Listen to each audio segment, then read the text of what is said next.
Welcome back to the Nerd channel. My name is Gary Beekler, and I am live in San Francisco, California, and I come to you from nerdrotic.com, and this is Friday Night Tights. We made it late, but, worth the wait, as we like to say, due to San Francisco traffic.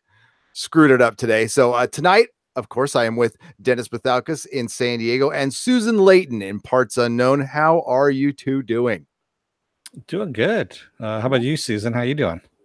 Hey, I'm still breathing, and that is always a plus. Nice. That's right. You had a little bit of a cold going, huh? Oh no, I'm over that now. Oh, okay. Hitting the floor, running with 10,000 things. Oh, that's good. I like busy Susan. Susan's all over the place. She writes for like 18 websites. She runs half of them. I don't know. She's going to give Doomcock a run for his money for running the world. I don't know. Mm-hmm. I don't know. They might have to come to some peaceful agreement at some point. Or we join forces. Oh shit. Oh shit. Well, he's going to need someone to actually, run that propaganda machine for him, and also, yes, like the Doomcock Pravda. Doomda. Or I don't know. We can all work on names for that. Midnight's Edge, After Dark, Viking Bitch, Mako, Tarka Jedi, Mary Ashmead. How do you say that one? Arutanks 7. Sorry. Hey, tell me how you say that. I'm sorry. I hate screwing up people's name. But welcome. Let the lurking commence. JP, how's it going? Fickle, good to see you. Is it Fickle? I've always been saying Pickle. Is it Pickle? I say Fickle. That's right. It is Fickle. Yeah. That's he was just giving me shit about me not saying it correctly. So there you go. That's all right. You and I split on that one. So Dakota Stanton, what's up? Hey, Susan Layton's in the chat. How's she there too? Wow. Technology. Penn Farm Girl. Jody. Look at all those lovely wrenches. So a lot of people carried over from Venture Brothers. And by the way, if you haven't seen Venture Brothers, after you watch us, go watch Venture Brothers. That was a fucking good show. That is a good show. It is. Yes, we will be talking about Bat Penis or Bat Wang or Bat Johnson or Bat Dick or whatever we are calling it. We will get into that. But I will say, not the first time that's happened, folks. No. I mean, the first time with Batman. And yes, I did run out and buy a couple of those comics on eBay for an exorbitant price because what the hell? Those are actually those are actually things that stay that go up in value because when they pull them, and you know what? He pulled his penis, by the way. Misprints and stuff like that end up being worth a few bucks. That is kind of a big deal. The first appearance of Batman's Johnson, and we will get into it. But I will also explain that we've seen superhero private parts before that were snuck in by the artist, and some that were just absolutely meant to be shown. So there you go. Bat penis. Penis. That's what Tarka Jedi hashtag Bat penis is what I penis. Yeah. So kind of a quiet news week, folks. Not much happened. Yeah. I don't know what we're going to talk about. Nothing at all. Let's let a few more people roll in before we start talking about a bunch of people have talked about it, and I don't know if our take will be any different, but we are going to talk about Star Wars, and because that is a big deal. Mm-hmm. That was a very big deal for a CEO to come out and apologize, admit fault. I mean, not entirely, but that was kind of huge. And wow, the things they had to do for Kathleen Kennedy, insane. What we'll start off with, I think, since we should start with good news. Well, I was going to start off with a little bit of Spider-Man. That's what I was going to do, the PS4 game. Okay. Figured, we'd start off with that. So, and get the spoilers out of the way, at least, and that way we can go on with the rest of the stuff. How about that? So I'm going to do a spoiler alert. If you guys have not played the Spider-Man PS4 game and don't want to know how it ends, I've also gotten through the story. It's a lot of people have been talking about it online. I know a lot of you in the chat have been talking about it as well. And we're going to spoil it. It was actually pretty good.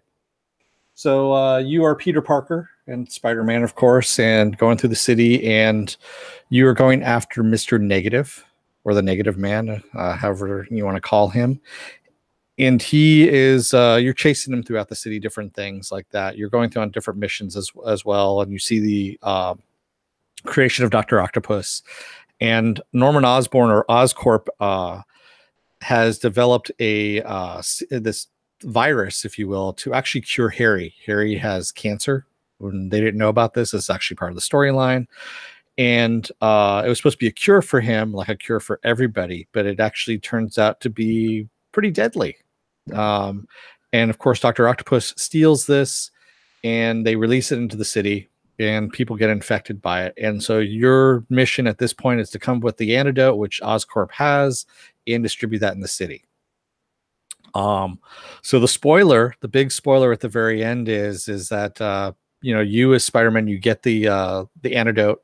You come back to the Aunt May, by the way, is working at this place called Feast, which is kind of like FEMA in a way, but also a homeless shelter. It's kind of a weird little thing. And she's been infected by this disease. And so she's dying, doesn't have a lot of time. You get the antidote, you come back, and it's like you can either save her or you can save everybody. So, that's the, and of course, you don't have a choice in the matter. He ends up saving everybody because that is who Spider-Man is. And at the very end, she says she knows who he is, that he was Spider-Man all along, and she dies. Wow. Yeah. The needs of the many outweigh the needs of the few, or the one. Star Trek. Yeah, but no, it was So actually very well done. I mean, very, very well done. The whole storyline, the way it goes through, and that's why a lot of people are talking about that's it. Well, that's what I heard. Is a lot of people are saying, and just what I heard, I totally agree that the best Spider-Man story that has been told anywhere in the last decade was in this game. So honestly, I'll go one further. I'll say the other two Spider-Man games, Shattered Dimensions and Dimensions in Time, were better stories than anything I've read in the comics in the last few years as well. I know those are old games, but Spider-Man in the comics has been a bit of a joke, which is sad. It's very sad. But that's good to hear that Sony takes a little pride in its character that it does part own. So and you know what? That's good. That's good. I can't wait to play it. It's a Logan's ton of playing fun it right now, and he's fucking digging it. So yeah, and Kerry Dalton, it is one more day done right with a good ending to it. Yeah, except without all that whole. Yeah, we should not even invoke that. Yeah, we shouldn't. That triggers some people. I can't wait. I'm so behind on my comic reading. Whoa, thank you, Movie Fanobi. Susan's pick, The Flirty Librarian. Happy Friday. $1.99. Look at that. Yes, $1.99. And thank you. That monetizes this video. Our last two videos have been demonetized. Now, again, this is not e-begging. Okay, that's not the point. When you get demonetized, I want to know, this is a little test. Let me know if you guys got your notifications, because I have a theory. Because I get my own notifications, by the way, and we generally don't get them when we are demonetized before we go live. Now, some people might get them, that's fine, but I want to know if you guys got your notifications. Also, please check if you're still subbed, because YouTube has been scrubbing lately. So what they do is they'll scrub inactive users, and sometimes they'll actually accidentally hit somebody who actually is subbed. And I have been unsubbed from people. So I got unsubbed from Emergency Awesome, which I have been subbed to. Like, that's one of the first people I was subbed to. That Midnight's Edge. So I see Midnight's Edge After Dark in the chat. So yeah, Tom? Going back to the game here, yes, the game is really, really good. If you haven't played it, I give it a solid 9 out of 10. The only thing I don't like is the chasing stuff where you have to chase shit down. That's the only thing I don't really like, because it just annoys the shit out of me when I have to do that. But other than that, it's a 9 out of 10 for me. Gary is the unsub. Thank you, Mary. You did not have to do that. Hi, Gary and Dennis and Susan. You should put meat on too. Then we'll get Tom in here in a little bit. I want to spend some time with my co-hosts. Yeah, on Friday. But thank you, Mary. Thank you for the $2. But we could probably bring in, if Tom's going to be up later, because Dennis has to dip in a little bit. So if Tom wants to come in later, he's more than welcome. But like Doomcock did a live stream last night. He did a solo one, and it's good to do that once in a while. Sometimes you got to do your channel stuff, and then you bring friends. Sometimes it's hard to measure it, and you don't want to hurt anybody's feelings or anything. I'm sure Tom is crying in a corner right now. He's not. I love you, Tom. You know that. But yeah, sometimes we just, it's because I haven't had Susan to myself, or Dennis in a while. And by the way, Susan was on Ladies' Night on Midnight's Edge After Dark and fucking rocked it. It was so good. Mecca and Susan, like, you guys were great, and Ren was there too, and and Tom was awesome. So yeah, just kidding, Ren. I'm just kidding. Oh man, it was. I mean, I really enjoyed myself. I had a lot of fun. Thanks, Tom, for having me on. Thanks to Mecha Random for letting me play in their sandbox. It was interesting. It's always good to have a dynamic mix of various opinions. No, and that's good. That's a good thing. And all credit to Ren. Okay, for Ren going in there, coming in with a different opinion, backing it up. Ren's solid for that. Yeah, I don't agree with everything she says, but I admire the fact that she goes in there strong and says her piece. And no, that makes it really interesting. It does. It makes it a really, really good show. Ladies' Night is something special. It's something you guys need to check out. I want to say thank you to Dakota Stanton for the $5. Confirmed Dennis is not a dog. He hates chasing things. Yeah, I don't like chasing cars and pigeons. No, Dennis is a cat. If Dennis is an animal, he's a cat or a marsupial. No, I'm just kidding. I just want to say marsupial. I don't think you're a marsupial. More like a owl. Yeah, now he watches. Yeah. That's Dennis good. Is an owl. Yeah. And silently judges. It's not silently. No, he's just not interested enough to say anything in you. He's like, I'll judge you, but I'm not interested enough in you to say anything. Yeah. Exactly. This is gonna be a horrible segue, but everyone remember that Dark Horse comic Resident Alien? You probably don't. But Resident Alien from Dark Horse was about a doctor who is an alien from outer space who lands in a small little town and ends up basically, treating people and living in that town. And that's going to be a new series with Alan Tudyk. And this is the thing that was supposed to be a series and it didn't get picked up. So it got turned into a comic, which got turned into a series. And pretty much every comic book that that Image has done and those peripheral that aren't superhero are, I mean, I don't think I'm going out on a limb and saying 70% of them are scripts that weren't picked up. Oh yeah. So definitely. Especially genre stuff. And it's great. And then it turns around and becomes a TV show and it's kind of tailor-made. And with Alan Tudyk, I'm kind of in, dude. Yeah. Only thing about it is SyFy. It's on SyFy channel. Oh, so we'll get 2 good seasons. No, I was thinking maybe 1 and it'll be gone. Yeah. Well, I honestly, it's fuck SyFy, but if it was on like ABC, I wouldn't be able to watch it because it would be so homogenized and ABC like, and I'd have to watch the commercials and yeah. But it's SyFy. Yeah. For this, I mean, Alan he made the robots in iRobot sympathetic. So I can imagine what he's going to do with this doctor role because he kind of excels at those conflicted, benevolent characters. But now, in knowing that, like you said, it's on SyFy, if they give this a chance, I will honestly be amazed. Yeah, me too. Yeah. Alan Tudyk, he's the kind of guy, like, we watch him, it's like, why is he not in more stuff? And he's in an amazing amount of stuff, but I mean, as a major star, I think he's a special talent. Plus, he's like one of those guys everybody likes. Yeah. Yeah, he's actually a really cool guy.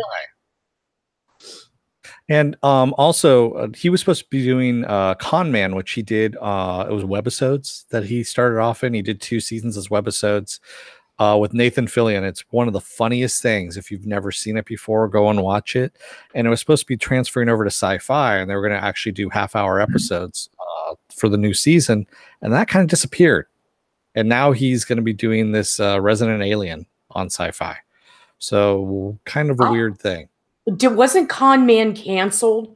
I could have sworn I read that.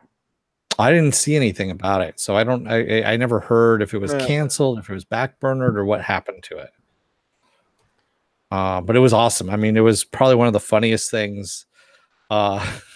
Where you have Alan Tudyk playing this guy who was on a TV show and isn't famous. So even though his co-star, who was also on the TV show with him, is famous, that's played by Nathan Fillion, and he's doing all these cons, all these conventions, trying to get money, and that's what it's all about. And it's one of the funniest things you'll see. And every now and then he calls up Nathan Fillion's character, and he almost gets a job, through him, and that kind of stuff. And there's all these different, all the actors that he's ever worked with are all in this. So you've got like Sean Astin in there.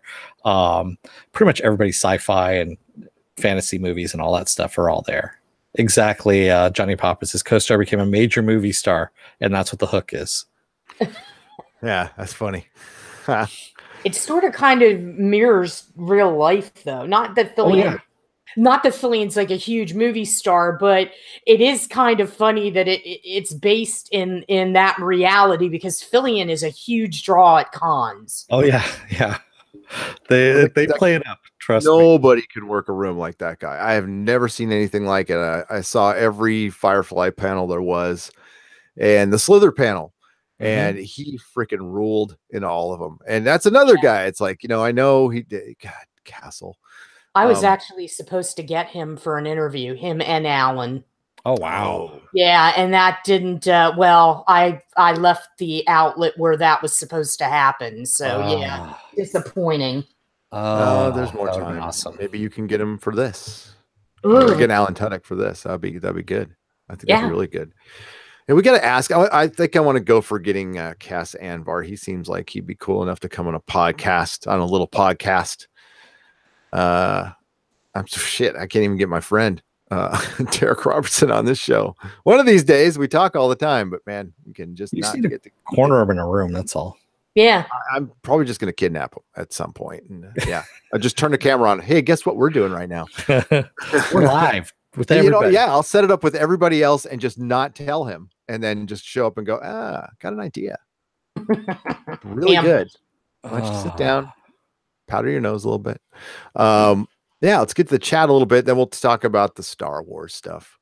All right. Because it's interesting. It is. And then, of course, we're going to talk about Daredevil. Our thoughts on the upcoming season, our thoughts on why Blind Rage got it. It's funny.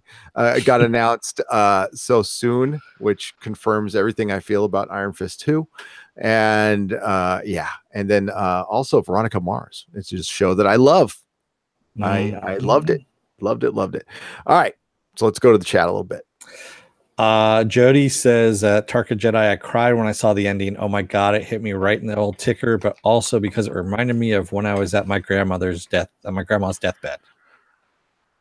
And that's I don't play a ton of video games, guys, so correct me if I'm wrong, but I mean, is this kind of a a lot of stories end tragically, but to do something this big with a big character, I mean, oh, hang on a second. Hang on. Before you say anything more, Mako, you might want to mute again.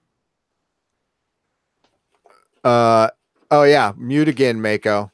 I didn't know Mako was okay. Well, I don't have to say what the ending is. We won't say what the ending is. We'll just say it's an ending. Has there been another video game that ends like this? That's that impactful? Probably not. I don't think I've seen anything like that with an established character like that. Not really. I'm trying to think. I mean, that's freaking heavy. I mean, there is a Telltale Games, the Batman Telltale Games, that have changed some of the Bruce Wayne and Batman dynamics, but nothing to this extent where you have something. You guys know about Telltale now, don't you? Yeah, they're closing down. Yep. That sucks. And I like Vancouver. I like Telltale, so hopefully they're can still play their damn games, but no, they're shutting down everything. They're slowly laying off people, and then I have hard copies of the games. I mean, I could probably still play the hard copies, but I have the Game of Thrones one. Did they ever come out with that next season? I guess not, huh? Did I miss that? They were supposed to come out with like season, I can't remember, but it never happened. That's too bad. Video game industry is not that profitable now. I mean, I should say for studios. It is. It's super profitable, but you have to be good. And you're right, for studios, churning them out, it's a lot like the music industry. It's a lot like the music industry. So you'll see big studios closing left and right, but there'll always be games making gazillions of dollars. It's one of the and like, well, the reason I was getting to that with the impactful end of Spider-Man, if video game storytelling gets better, I mean, like, movies are in real fucking trouble then. You know, like Red Dead Redemption, I know Mecca talks about it, and Doomcock, and that's like one of the video games like I played.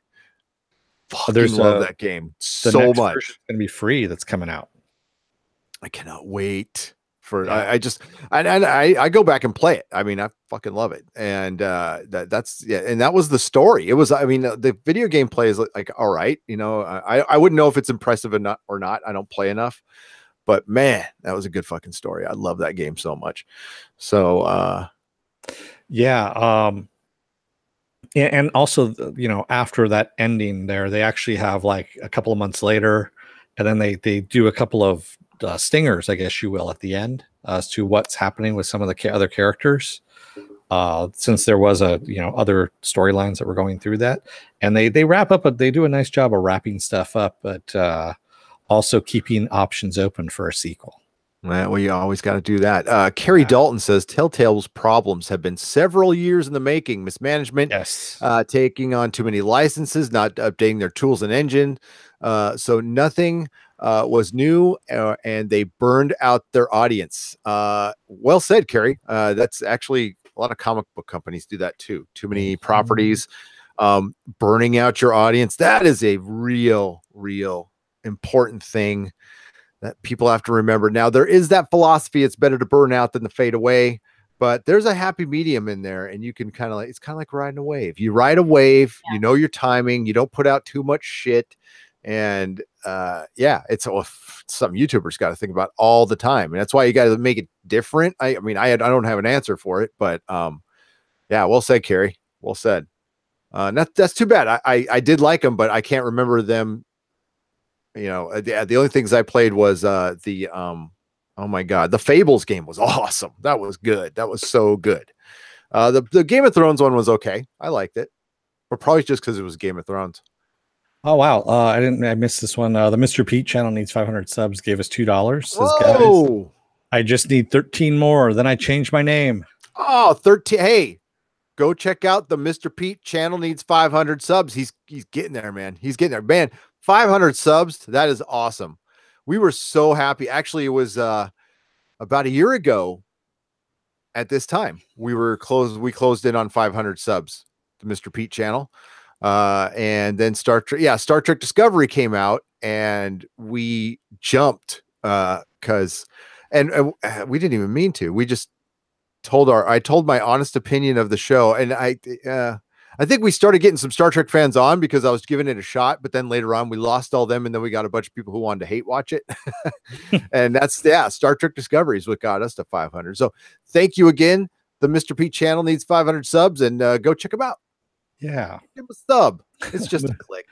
Movie Fanobi says if you want to stroke Gary's beard, offer Dennis a beard conditioner and get Gary's stuff willingly. Nerdrotic has a Patreon and has the link up there. Am I gonna? Is that gonna be one of the tiers? Movie Fanobi, beard smoking.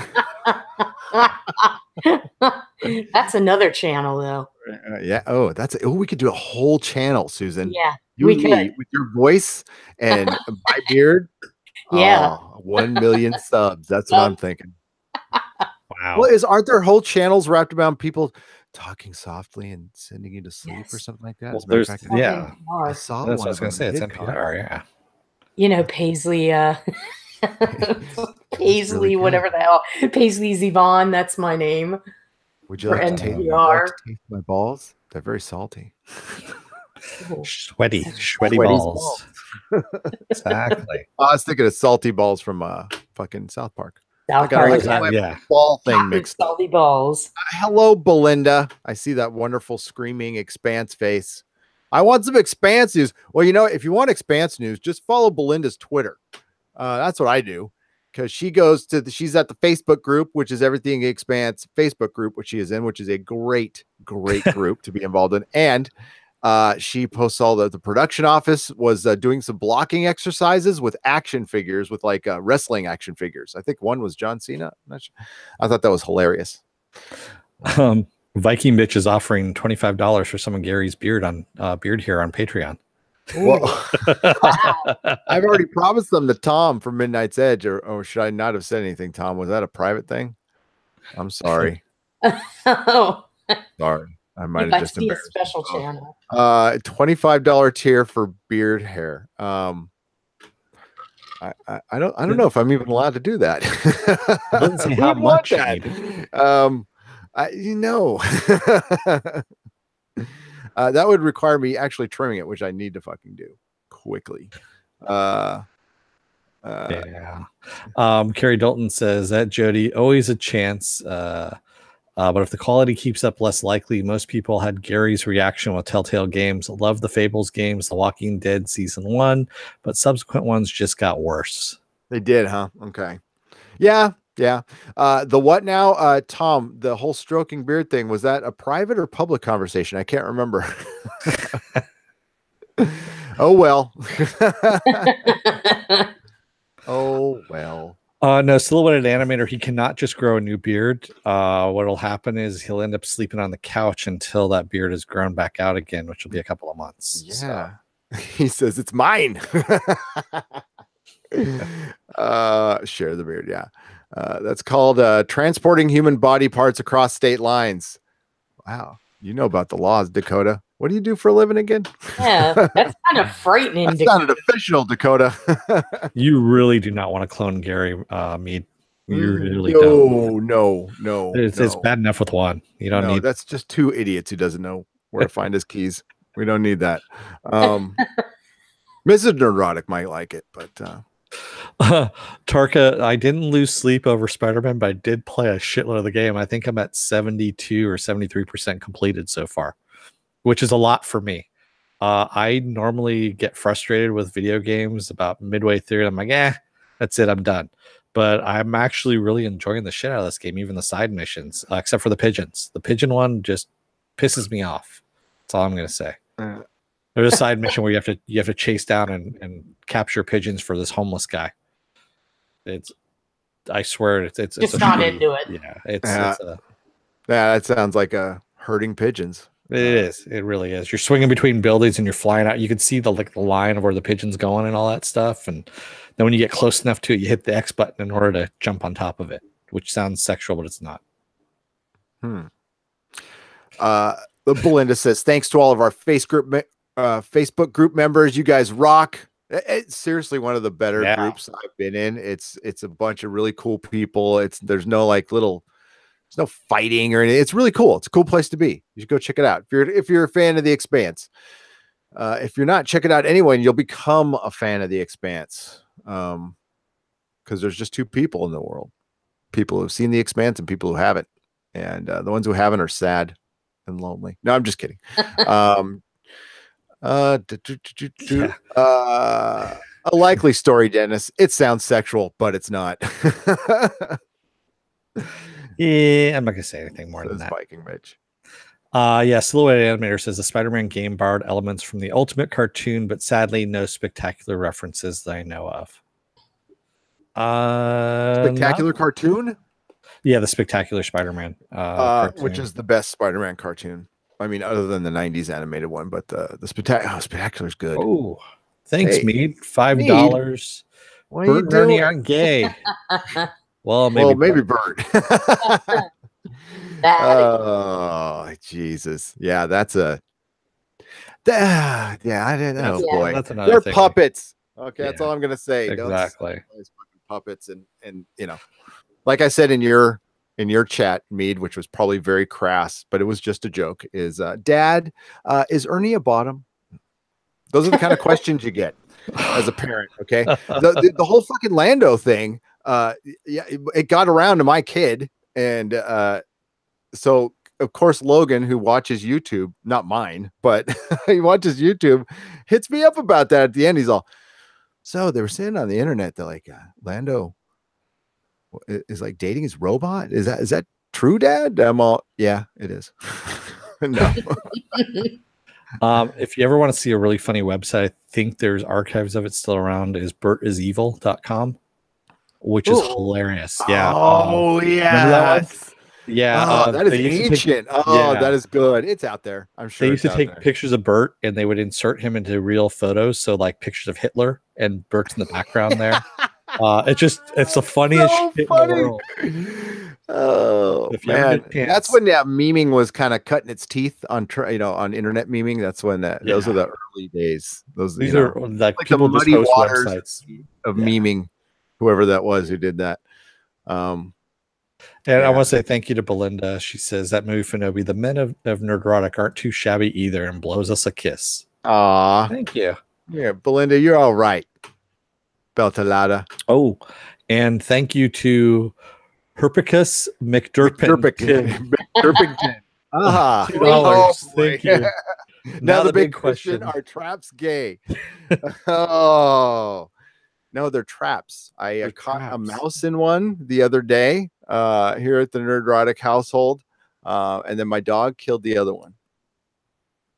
The mice came out because my oldest son left and their food source left, so they started freaking out. And then I found their little hole in the wall and I covered it up, and they were just running around the house. And then I've got a little terrier, and you know what they like to do, tear shit up. So it was messy. But thank you for the Herpicus McDurpington. Yes. That's a I don't know. And I don't know how much time you spend on the internet. That's kind of a thing. Dynamo 75 Nerdrotic Marvel's Agents of Shield series is doing good on ABC. I'm curious if you want Marvel to do another series called Sword. Yeah, they're doing so well that they actually moved it to summertime. Sword. And shortened the I thought they were gonna do like a Sword version of Shield.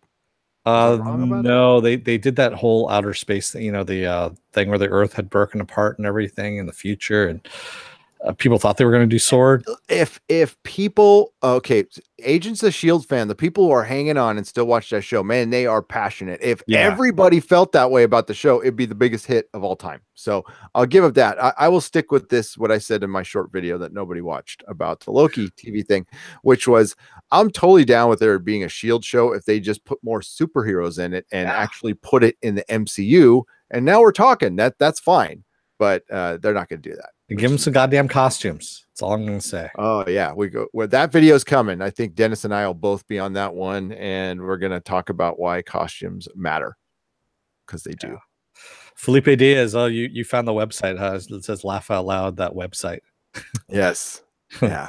Yeah. Bird is Evil is just a great. I have not seen that in years. I saw it at the comic shop.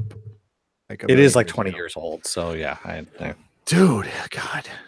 I know. I have my Amazon account is 20 years old, I think, this year. It came out this year. It came out in 98, right? Amazon came out in 98 or 99. Can't remember.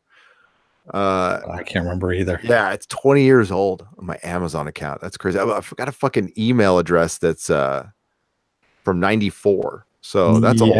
Yeah. My Hotmail, I still have a Hotmail account, believe it or not. Oh, mine's an AOL. I still have my AOL email address. Yeah, I got rid of my Yahoo one, but my Hotmail one is still my oldest one that's around. I believe Costume Lives Matter.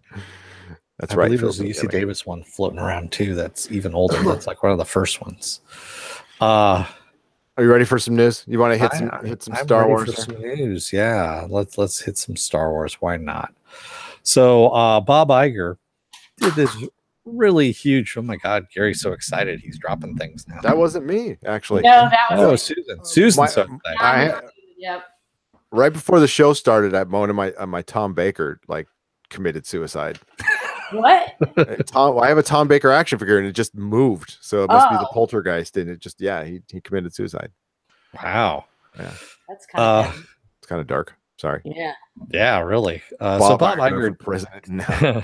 did an interview with Hollywood Reporter, and he said that the Star Wars doing a Star Wars movie every year was a big mistake, and that there's going to be a slowdown in the amount of Star Wars movies that come out. Now they're not going to come out every year. There's some other stuff that he said we'll get to in a minute here, but that was one of the main takeaways on this, was that we're going to have a slowdown in these Star Wars movies. And I, for one, am all for it. I want to go back. Actually, the way it used to be was that they would take a little while to make the script, make the movie, and then they would have a release date once they were near finishing the movie. Right. Not putting the release date Whoa. You want them to stop doing the release date first? Yeah. You're insane, man. I know, it's crazy talk. Pump the brakes on that. Yeah. But don't you feel like this is kind of too little too late? Oh, yeah. You know, it's just, I mean, it's noble that he's doing this, because like you guys said it when we said in the pre-production meeting, it is noble that he's doing it, because you don't hear many studio heads coming out and saying we fucked up, basically. But it's like, by the same token, even if they do slow down, they've alienated a lot of their fan base. Are they ever going to be able to get it back? No. I mean, they'll have to get a new one. Yeah, I mean, they're gonna have to build. They're gonna have to wait. Kind of like what Disney's actually famous for this, for putting shit in the vault for like 5-10 years. They used to be. Yeah. Yeah. Moratorium. Yeah. And then coming back to it. No, okay. George Lucas, prequels aside, knew his property, knew how to deal with his property. It was his. I mean, and I don't know if they bothered to sit down with him for an hour and ask him, like, how do we do this? No, they just took it, bailed. And that's what happens with acquisitions. It's like, we want to absolutely get rid of, I mean, when I sold my comic store, like Brian, like, dude, I was gone. No, it wasn't. He asked me not to come to the shop. And it was actually part of the contract for a couple months, which I didn't do. I just stayed away. I just didn't go back. But, he asked me to do that. And I totally understand. He's like, you got to, get rid of the old guy. He's not there anymore. Bob Iger, while this outwardly looked noble, heads fucking rolled. Believe me, this is not something he wanted to do. This was to placate Kathleen Kennedy. Also, it's been mentioned by many people, but the first time I saw this and I read through the thing, I'm like, wow, Ryan Johnson didn't get mentioned once. But he did mention, D&D from Game of Thrones, their series, which people, I mean, I love them, but don't get super excited from them either, because they're the ones who wrote Wolverine Origins. Yes, they did Game of Thrones, but they were adapting George R.R. Martin. We got to remember that. So unless George R.R. Martin's going to run out and write a Star Wars book, which, please don't finish your book, George. That series will probably be good. And Favreau, I don't know if you mentioned Favreau or not. I'm excited about that too. I think that's where you get fans in. You have show, Dan and Dave's thing, and you have Favreau's thing, and you just focus on those two things. And it's just like, let's just make a good thing and start there, and then see where we go, and not try to, get all of our fans back at once, because it's not going to happen. But they have a property to save here, and if they don't, man, they are screwed. Totally screwed. Ken Jack Ben says, I completely disagree with you guys. All they have to do is get someone like Dave Filoni to write a script for a live action Star Wars, and everybody who is a fan of Star Wars will be happy. Yeah, that seems like the no-brainer, but Dave Filoni is fighting tooth and nail about doing anything live action. He wants to do animated stuff, and he is now doing the Resistance TV show, which I know everyone's giving it shit right now, but everyone gave Clone Wars shit as well. And look how well that got received. Resistance looks like shit, though. The Resistance, yeah, I don't like it. Does. The animation's terrible. But everyone hated the animation in Clone Wars as well. But Clone Wars, like when it came out, for one, that wasn't Disney, dude. That was George Lucas, and it wasn't. It was for kids, but it wasn't for like little kids. And Resistance feels like it's for little kids, and that's fine. There needs to be Star Wars for them, no problem whatsoever. Now, the fact that they're putting it out at 10 o'clock at night That's weird to first air it. As far as Dave Filoni come back, if he was going to come back, he would have. He might have his time later on. There's some reason they don't want to give him something. I don't know. I don't have an answer for that. I would love to see Dave Filoni's stuff. But here's what I'll disagree. Like with the newer Star Wars fans, yeah, I think you can get them back. I think like prequel fans and stuff, you can get back. I'll agree with you there. Older Star Wars fans who were into Luke and Leia and stuff like that, they're done. Yeah. And unfortunately, they're the ones who spend the most money. Yep. So, the prequel fans are getting a little older. They might spend some more money, but I don't know. I honestly don't know. I don't think they're getting everybody back. And I don't think even I don't think George Lucas coming back and writing a good script will get everybody back. There's some people. Luke, even if he did, this is just, we're pie in the sky right now. He would have to, Carrie Fisher's dead and they're not getting the original 3 back together again. And yeah, we've gone through it ad infinitum. Yeah. Those 3, you had your one shot, you missed it. And that's, watch The Expanse. That's what I do. And it's okay. I don't think it's dead as a franchise though. Hell no. No, it'll survive in some way, shape or form. It just won't be the king of the hill. It'll probably reinvent. Because that's what they do. They'll get maybe some popular characters from the animated show or Favreau's show and possibly do a movie for them. I keep saying Ahsoka Tano. They really just need to do a live action Ahsoka Tano. We've talked about it before too. And I want to say thank you again to Herpicus McDurpington. $5 prequel fan here. I'm waiting to see real change before I spend a dime.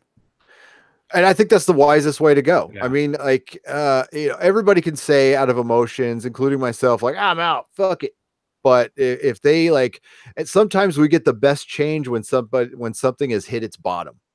So, and no Ernie references. So if something hits its bottom, sometimes it forces them to do something radical, like Fox doing Deadpool after they completely shit the bed with freaking X-Men, and we get and then all of a sudden we get Logan. All of a sudden we start getting good stuff, and then of course they sell, but it forced them into doing something good. It's a possibility, but they have to really put Dave Filoni in charge. I think the people have spoken on that one, Dennis. Oh yeah, definitely. I have been saying this. I've been touting him all this time and saying that he needs to be put in charge of that as well. And I'm glad you mentioned the X-Men, because Bob Iger also mentioned the X-Men in this same interview and said that Kevin Feige is now in charge of the X-Men universe. Now they've taken over Fox, or now they are merging with Fox. So that's good. Tarka Jedi says, I think Resistance is going to go to some dark places before the fall, before the dark times. Stop messing with the Force. The Force is not male or female. It's not. The Force is, it's not midichlorians either. I don't see it as that. It's just a Force. I want to get to some of this chat before we move on. There's a lot of people talking about stuff. Celeste Gagnon says, laugh out loud, new Star Wars movies don't need to be made for Star Wars to last another 40 years, regardless of what Disney does. It's too established in tons of people's hearts. Exactly. Yeah. And Tarka Jedi agrees with me, says exactly, Ahsoka Tano is the movie we want, as long as it's not SJW nonsense. And if they, I think Filoni has some say on that, right? Like he can't just come out and do one without him involved, and who would? If you made a straight story, and God, her story was so well told. But remember, it's especially the story they told in Rebels, it was very little bits and pieces, very John Milius. So a lot of it was left to our imagination, and that's good storytelling right there. But I don't know. And granted, I was the person who hated her when they first introduced her in Clone Wars. I hated her, and now I'm like one of her biggest fans, as a character. Yeah. What Belinda, I think she's talking about Star Wars. I really need substance. I really need it to be good. Yeah.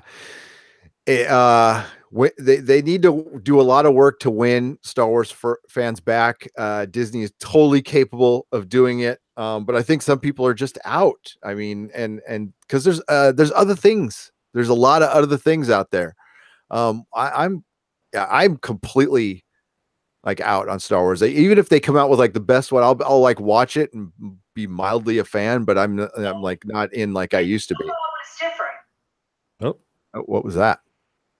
We just got a little feedback. That's all. Yeah. So, I don't know. I don't know. How do you feel about it, Susan? Were you ever like the biggest Star Wars fan, or were you just a casual fan? Will you come back?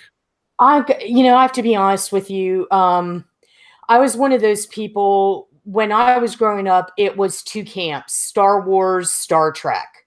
And it was before anybody decided that you could cross over. I'm more of a Star Trek person. That's where I'm from. I mean, I saw a lot of the Star Wars movies, but if it comes right down to it, I am Star Trek.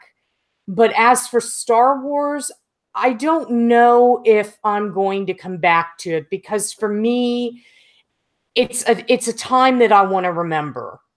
And I don't know, I don't know if I'm too interested in, new characters, new situations. I hope it continues. I mean, it would be nice for the younger generation to have something like, something like that, an alternative to the Marvel and DC worlds. But for me personally, it's kind of like the door's shut.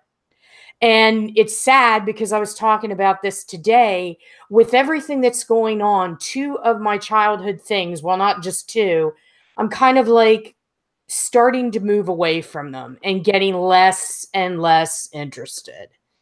And, for me, I don't think I'll come back to Star Wars, but that's just my opinion on that. Yeah, but I mean, the course correction, I think you were right, Susan. I think it's just a little bit too late. It is astonishing that he came out and said this shit. I mean, he needed to, though. Yeah. And believe me, if there's ever political ads in the future, they're going to cut out the big mistake part and just loop that shit. That must have been tough for him to do. Mako says, George Lucas writing a good script. I don't think Gary, it's rough and it gets everywhere. Well, he wasn't wrong. It does get everywhere, and it's rough. And I love the famous one is it rhymes like poetry. What is the Matrix says? One word, more green titty milk. That was blue titty milk, by the way. What is the Matrix? Oh I know what he's talking about there. Yeah. We know what you mean. We know what you meant. Yeah. Green is when it goes bad. So that's when you don't want to drink it. Yeah. That's anything that goes green. Yeah. Oh man, Terry B says if they came out with some awesome stuff, I would totally be back in though. Yeah, I think a lot of people would. I mean, it would just be it's not going to be what it was. That is done. I don't know if it was it's never more popular than it's ever going to be when Star Wars came out. When it first came out, that popularity was insane. But Force Awakens, the lead up there, that was pretty big too. And it's not good. And they had, it's just law of diminishing returns. And I like to remind people that Star Wars was not the biggest thing in the world. All 40 years it's been out. Okay. It's had peaks and valleys of interest. But there's been times where it was completely out of the minds of, there was a few people reading the Zahn books when it first came out in the early 90s. There were some comic books, but it was completely forgotten about in the general public to the normies. Of course, comic fans knew about it and were all into it. But it's had its ups and downs. It'll stay around. The thing is, when we were young, you were talking about Star Trek. And it seemed to be when I don't know, it's probably not like this now, but when we were younger, there was way more women into Star Trek than into Star Wars. Yeah. Yeah. Star Trek was a little friendlier to both. I don't know why that is. Because I did have friends that liked Star Wars that were female, but it seemed like Star Trek, I think it was because it was the first, probably, at least for our generation. And it was the first thing where we saw women in a positive light on mainstream television with Uhura. Well, with Uhura, I have to preface that because there's a whole other thing I could get into about Star Trek. This isn't the time or place. But for Uhura, that was groundbreaking. And there were a lot of things that happened on TOS that were kind of, I don't know, kind of instrumental in shaping a lot of my generation's thinking that we're into like science fiction and that we're into the genre scene. So I think that may have been a draw. Plus, I mean, when, then of course you have the male characters that the girls have crushes on, same as Star Wars. So that might have a lot to do with it too, but it seems like there was more of that in Star Trek. Yeah, and there was just more of it. I mean, it's got a bigger back catalog, and me and the official Dougie J, who shows up in the chat, we used to argue about that all the time, about what's better. He gets so upset because actually I liked them both. I was one of the ones who liked them both. I'm also one of those idiots who like Marvel and DC. I'm okay with that. I just like, I don't know. I'm liking the Star Trek back catalog more than I'm liking old Star Wars right now. Going through the original series. Fuck. Yeah. Yeah, I'm getting all caught up on my Star Trek before Star Trek Discovery starts. And then we got those damn shorts coming. Oh, fuck. Yep, we do. October 7th. Since you mentioned that. I know why they're coming too. Oh, yeah, because they want to make sure that it's not out of sight, out of mind. Right. And pumping everybody up for the new season because it's not coming till next year. Yeah. And, I'm just waiting for the Mikey Spock short. So she's not going to be in it. So it's going to be some of the lesser characters, Harvey Mudd being one of them. So it's something called short treks is what they're calling every other character that wasn't Michael Burnham, because they were all lesser. Yeah. So short treks is going to be 4 10 to 15 minute shorts based on 4 different minor characters in Star Trek Discovery, or STD as we like to call it. And a new one. And one's going to air one a month starting October 4th. On CBS All Access. They're also bringing in a new character named Kraft for one of them. Really? Is it like the cheese or something? Yeah, I was going to say, is it Kraft? Yeah, it's a new got it in there. Kraft is in CRAFT. Or it's a German electro band. The last name's work. Now we dance. Kraft last name works. Kraft work. This is Sprockets. Yo, God, touch my monkey. Touch my monkey? Touch my monkey. I feel like just a little girl in spring. Oh, God. Yeah. I don't know. Don't worry. Star Trek Discovery will be on everybody's minds because we'll be reminding people. I'll be every 2 weeks. I've committed to bump the lawsuit, so I will be talking about the lawsuit every 2 weeks on Monday. So they won't get forgotten. I promise. Apple Crow, want to forget me. What is Cheddar Goblin? He says, "What about Cheddar Goblin?" I don't know what that is. Oh, Cheddar Goblin has something to do with the new. Is it the new Halloween movie? It's a big thing. I guess Fantastic Fest gave a preview. I don't know, but that's what it's in reference to. Harry Knowles used to be involved with Fantastic Fest. Oh, I think he just used to go all the time. I don't know if he was involved.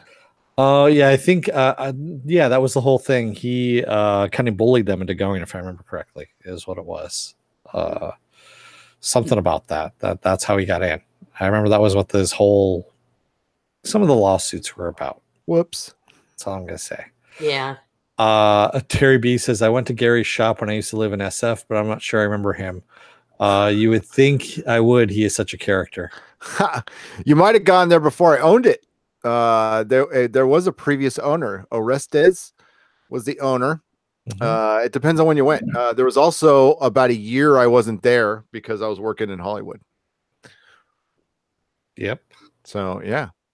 I don't know how you could. I generally like that. I didn't have a beard. Well, yeah, I did. It just wasn't long. Yeah, you kind of went off and on with the beard. So yeah. I also was a little bigger.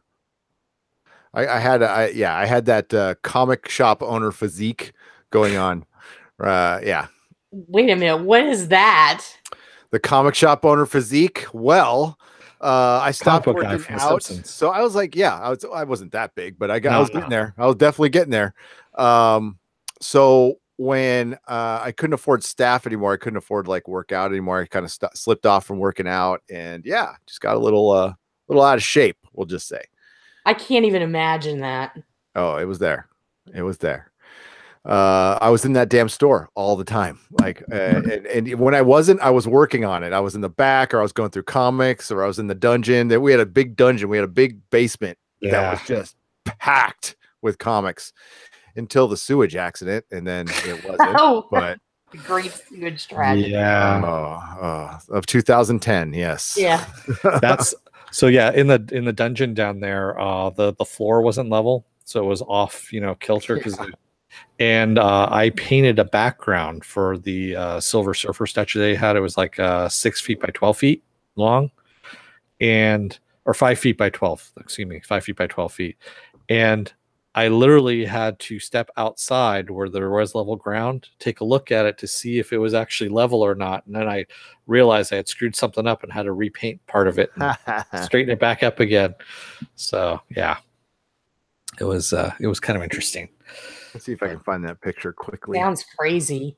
Yeah, it was really nuts. It was fun. Yeah, 8 of the 10 years were crazy fun. And then well, you always have to find time to lollygag. That's the whole thing. When you're super busy, because I'm gonna start doing that again next week. So yeah, it's hard, but you have to do it. Me too. Yeah, we'll have to talk about that. That'll probably be good for the Patreon hangout on Sunday. Lollygagging. little lollygagging in the future here. Yeah, lollygagging. Involuntary lollygagging, but that's right. okay. Make the best of it. So Mako says Amazon might buy Paramount. Jack Ryan is a Paramount produced show for Amazon, and Paramount doesn't have a lot of money. Well, yeah, Paramount is having some problems. Yeah, they've had some problems for a long time. Oh my god, our last our Wednesday kind of bonus podcast, which was really good, by the way, if I do say so ourselves, with Tom and Mecca, that was fucking fun. So go take a listen to that. I seriously, we've gotten some of the best feedback on that we've ever gotten a show. So yeah, that was good, and we'll definitely have them on more often. But we talked about how Paramount killed Kirk over the dumbest business decision of all time. And now I don't know if it's Shatner changing the truth, but I can believe it. And he's saying that they wanted to kill off Kirk for a box office bump for Generations because they didn't think it was going to be able to get that much box office, which I don't know. It kind of backs up their point. But Generations movies didn't like light up the box office. They did okay. No. But I think that was Paramount's fault, not Star Trek: The Next Generation's fault. Yeah, that was they tried to basically make episodes into movies, is what happened.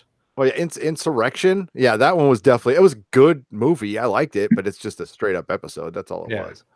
Yeah, and honestly, that's all they really were. They kind of figured they were trying to do the Star Trek Wrath of Khan thing, where they're like, "Oh, we just took an old episode here, we made it into a movie." It's like, no. You took a classic episode of a classic TV show and made it into a really good movie with a really talented writer and director. You can't do that. You didn't do that with Star Trek Next Generation. Just didn't happen. Sorry. Oh my God. Should I show these? Sure. Should I show these? Why not? Okay. So the Comic Outpost MySpace lives. No, you've shown it before. Yeah. Yeah. Man. Yeah. So these are all the old pics right here. I'm going to try to. I'm trying to look for your Silver Surfer. These are just there's Rosario Dawson. Look at like she's in a little hall and nobody was in there. And oh, look. Wow. Yeah. See, Black Superman's been around forever. Look at that. Yeah, it's old news. Oh, look, Q's eating a sandwich. That's Logan when he was a little cute little guy. That's Indigo, my oldest. Dressed as Wolverine. This is Wolverine. Look at him. He's all happy and young. I have blue hair. Look at that SJW, Gary. Jesus Christ. Wait a minute. Who's that guy sitting there? Go back to the guy. The one there? No. The one with the black robe. Entropy Comics. So Entropy Comics is Gary's. That's Jay. Comics. Yeah, that's my comic that's book. Jay, yeah. That's Jay Trussell. The guy who we've done movie reviews with. Yeah, he did a Cobra Kai review. There's official Yeah. Dougie J pointing at Golem right there. There's Dougie. This guy down here was the inker for the Runaways, and he sold me a bunch of original art from Runaways #1 for like $100. And that's Joseph from Space Punk. He's Sideways. He's an awesome guy. He just picked that book up again and starting to do the convention circuit. It's a great book. It's called Space Punk. There is Mrs. Nerdrotic and Jay. Yeah, there's Jim Lee. There's me in bed. Yeah. Oh, there's me in my action figure thing. There you go. Look at that. See, there's me without a beard with blue hair. Yeah, I'm trying to find Dennis's thing. There's a Lego Batman. There's a really cute kid. Oh, there's hopefully is it on there? Our Peter Mayhew appearance. Look at those awesome photoshopping skills, man. Fucking brilliant. Yeah. You're gonna see a lot of comic people here, but I really want to find your thing. I don't think it's on this one. Yeah, I don't think it's on that one. So my thing that he keeps talking about is not my thing actually, but it's a painting that I did for the there's a Silver Surfer statue that he got that came out with the standee for Rise of the Silver Surfer, that really bad Fox movie that came out. And so I painted Galactus background is what I did.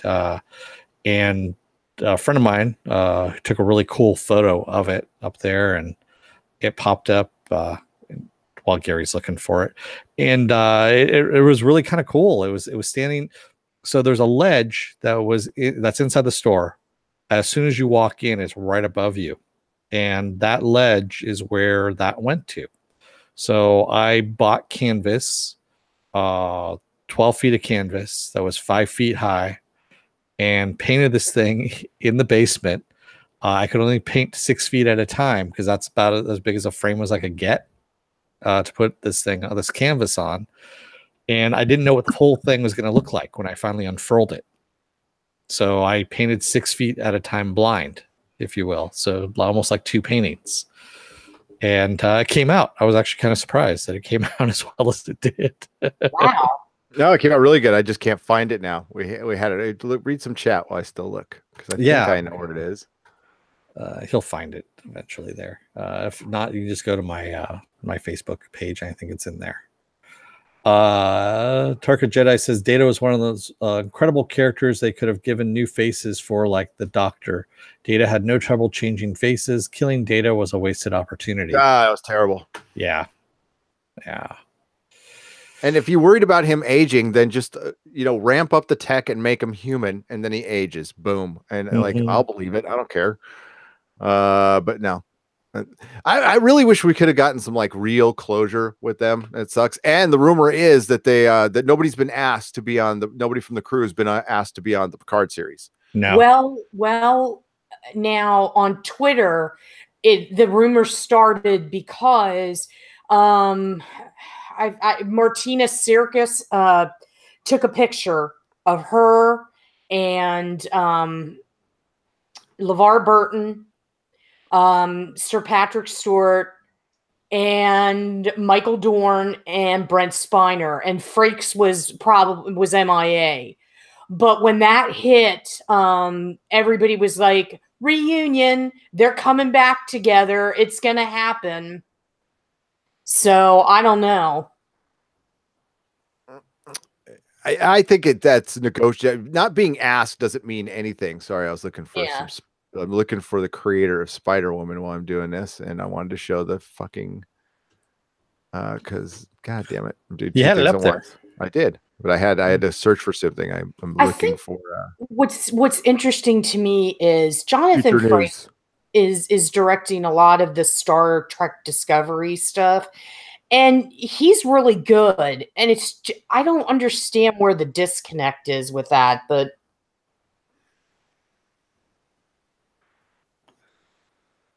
Did we lose you?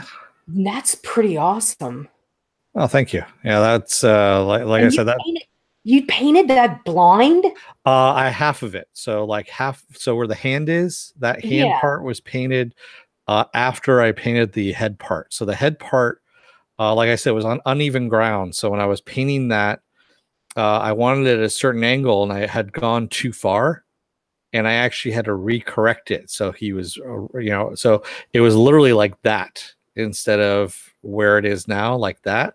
Wow. So I had to repaint it and correct it. That's why I had to step outside and look at it from the outside, because I was outside the door, I should say, to the dungeon, and looking at it, going, "Oh wow, that's really off."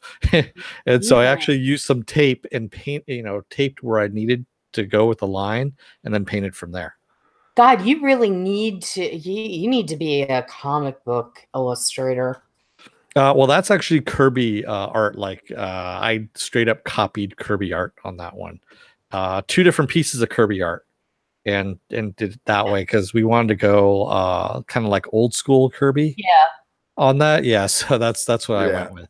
I'll get the chat in a second. This is what I was looking for because I totally breaked his name right here. I can't blow up the picture. It's not blowing up. So I always tell that story of Carmine Infantino cussing out Stan Lee. Now, Carmine Infantino, if you don't know, was the Stan Lee of DC Comics. This is when he did it. So he's drawing a picture of Spider-Woman, who he drew the art for the first comic, right? And he couldn't remember what she looked like. So I had to tell him what she looked like. He's got like a little breather there, and Stan Lee, like right after this moment, walks by and he's all, "That motherfucking son of a bitch." So funny. Wow. Oh man, just dropping F-bombs on the guy. And here's a guy who could barely breathe. It was fucking hilarious. Comic fans will know. Yeah, that's Carmine Infantino, right before he cut my story where he cusses out Stan Lee. God damn, I cannot get trapped into looking at our old. I haven't looked at those things like thoroughly in a long time. Yeah, the dentist thing's awesome. Hopefully I can get that back. I'm trying to get that back. It's part of the shop, and negotiations ongoing. We'll just say. I don't think I'm going to get the Surfer back, but if I can find another Surfer. I want to get that Galactus back. And thank you everybody for the kind words. That was done. Wow. Shit. I want to say it was done 10 years ago. When Rise of the Silver Surfer came out, whenever that was. Yeah. Yeah, because I know I did it my final year before I got my degree, my second degree there. So, yeah. It's on his Facebook if you want to check it out. No, it's kind of funny. I remember it wasn't Derek, excuse me. Who else? There was somebody else who came in, another person that you had coming in doing a signing. I can't remember who it was now offhand, who was sitting in the back there and just staring up because they were looking up at the door. And we were talking for some reason. I can't remember what it was. And then he kept staring at that. And I said, "Yeah, I painted that," and he was like really in awe. And this is the guy who does comics. I can't remember who it was now offhand. God. That's what happens when you get old. Joe Rubenstein? It might have been. The anchor? Yeah. Yes. Yeah, because he used to come in all the time. Yeah. Yeah. And really loved it. So I was kind of that's fucking awesome. Impressed by that. That is completely gorgeous. What is your next project? Yeah, he should do another one. He does like these little art things. He did a great Spider-Man one that I've got in Logan's room right now. Yeah, this thing behind me that's behind my head there that is waiting to accept a piece right now, and I just need to kind of sit down and do it. Yeah. So I just haven't. As soon as I finish the comic, you can do that. Someday. Yeah, not happening. Yeah, exactly. Yeah. Never say never. And I only have 2 degrees, by the way, for those who are asking. So 2 different degrees, one in science, one in art. So there you go. Nothing spectacular. So brother got a gift, they say. Brother got a gift. Yes, he does. He's got a gift. He's really good. He does.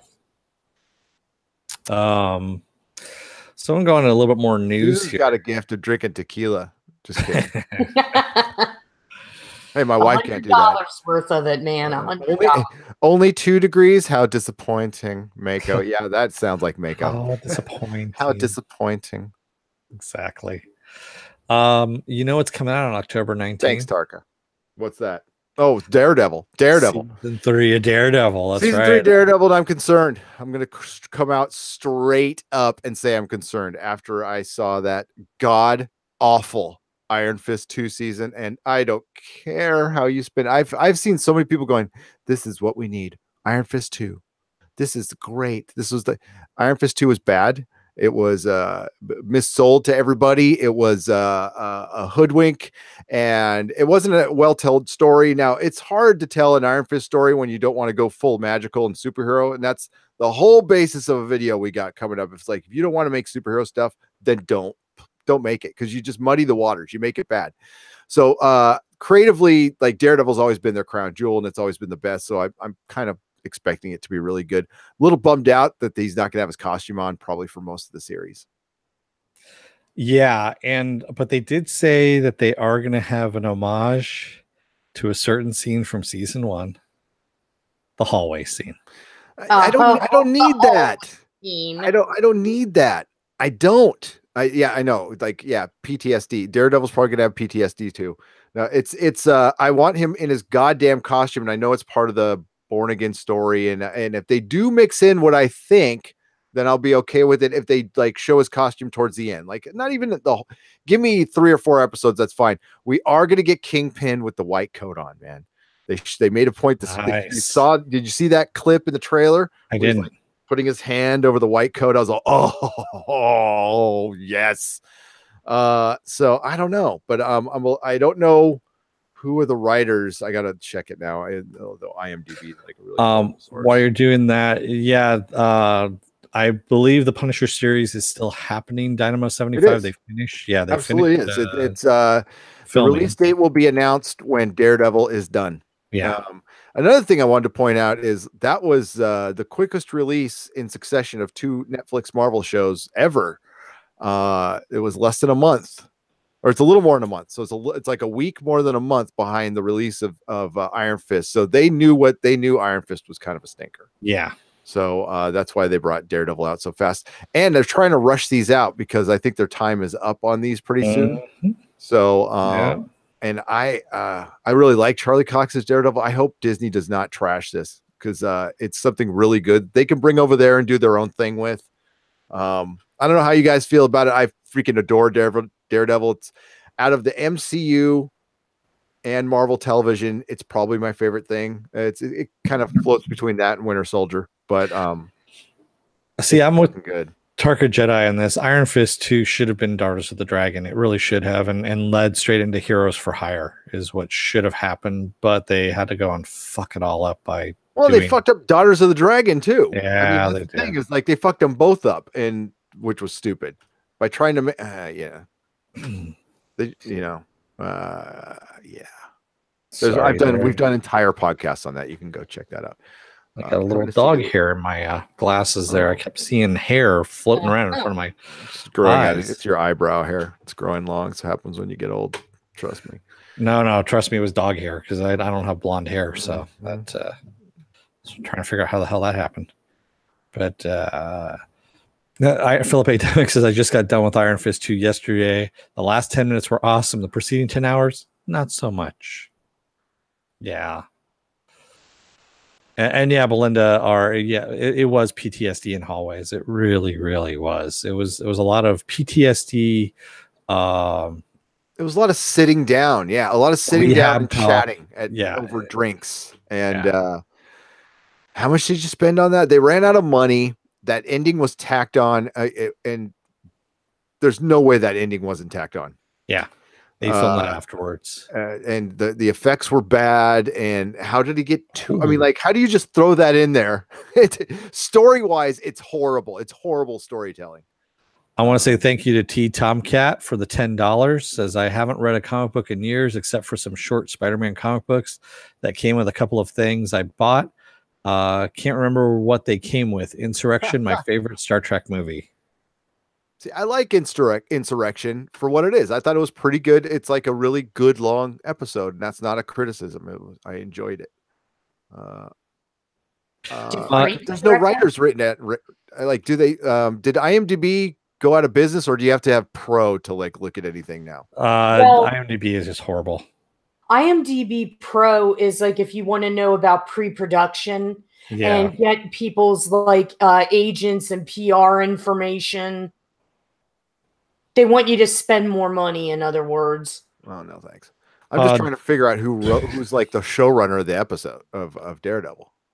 Dynamo 75, just to let you guys know, the Kingpin Wilson Fisk is considered both Spider-Man, Daredevil, and Punisher villain. If you know your comic book history, yes, we were both comic book store owners, former owners. We know that Spider-Man. It's a Spider-Man villain first. It's a Spider-Man villain. Daredevil co-opted him thanks to Frank Miller, and I kind of see him as a Daredevil villain now. Yeah, I do too. And thank you, Movie Fanobi, for the $1.99. Quickly, what is Kingpin's first appearance? Oh, I don't remember. I honestly don't. I can't remember honestly offhand. It's been too long. Go for it. What was it? It's I'm waiting for the chat. Oh, well, I want to say thank you to Movie Fanobi for the $1.99. Everybody was kung fu fisting. Everybody was. It's a seminal Spider-Man issue. Come on, seminal. Nobody. Yet. Spider-Man 50. Amazing Spider-Man 50. Amazing Spider-Man number 50. Okay, so I also wanted to show this. Okay, so there's a big Batman. Since we're on comics, the Batman showed his penis in a comic. Okay, Schlong. Everybody, run! Schlong. Run! Why? Hide! The world is ending, or worse yet, why? Yeah, that's the best question, Susan. Susan's here because she's the brains of the operation. She asks the tough questions like, why? Well, DC is doing this insane thing. Like they were doing very good in the comics. They're doing very well in the comics. Their storytelling was good, as well received. And then they shook it all up and they wanted to deconstruct their characters again, because that's never been done before. It's very cutting edge. So what was the one thing they haven't done? It was kind of like when they said fuck in Star Trek Discovery. We're going to show Batman's penis. The thing is, this is so tired and fucking old and been done a million times before. Okay, so Spider-Man actually showed his penis a long time ago in this issue. All right. Yet again, why? And we also got a little bit of Elektra, but JJ possibly. It's very shadowy, honestly. It's just more of a crotch area. Even before that, I didn't even see that. Yeah, it's a long time ago. They pull comics, and it's good for value when they do all this stuff, but it's totally planned by DC. This was all planned. It's got people talking about them and everything, so this was not an accident. Oops, we put Batman's penis in a comic, and now we're I guess pull we it. can't see said penis, so That's penis. So this is like old news, folks. But it's honestly, if you can get the comic for like $15, I'd buy it. You could probably flip it, and like later on down the road, it'd probably be worth maybe $50-$100. But and now the Kingpin is it the best Marvel villain? Dennis? Vincent D'Onofrio's Kingpin. Vincent, oh yeah, you mean the portrayal of yes. In on television. I'm talking MCU and Marvel television. No, the best Marvel villain on TV has to go to Purple Man. David Tennant. Yeah. Just edges it out D'Onofrio slightly. Yeah. David Tennant. Oh. Yeah. I'm not the biggest David Tennant fan, and I still have to give it to him. Because dude was, the way he played it like he wasn't evil, that he didn't know he was evil just because of the way he was brought up with the powers and everything, that he didn't know really. He knew right from wrong, kind of. He knew the concept, but he wasn't sure about it, which is really a lot more frightening than you would think it would be. So he was basically like a child with powers that he did not understand.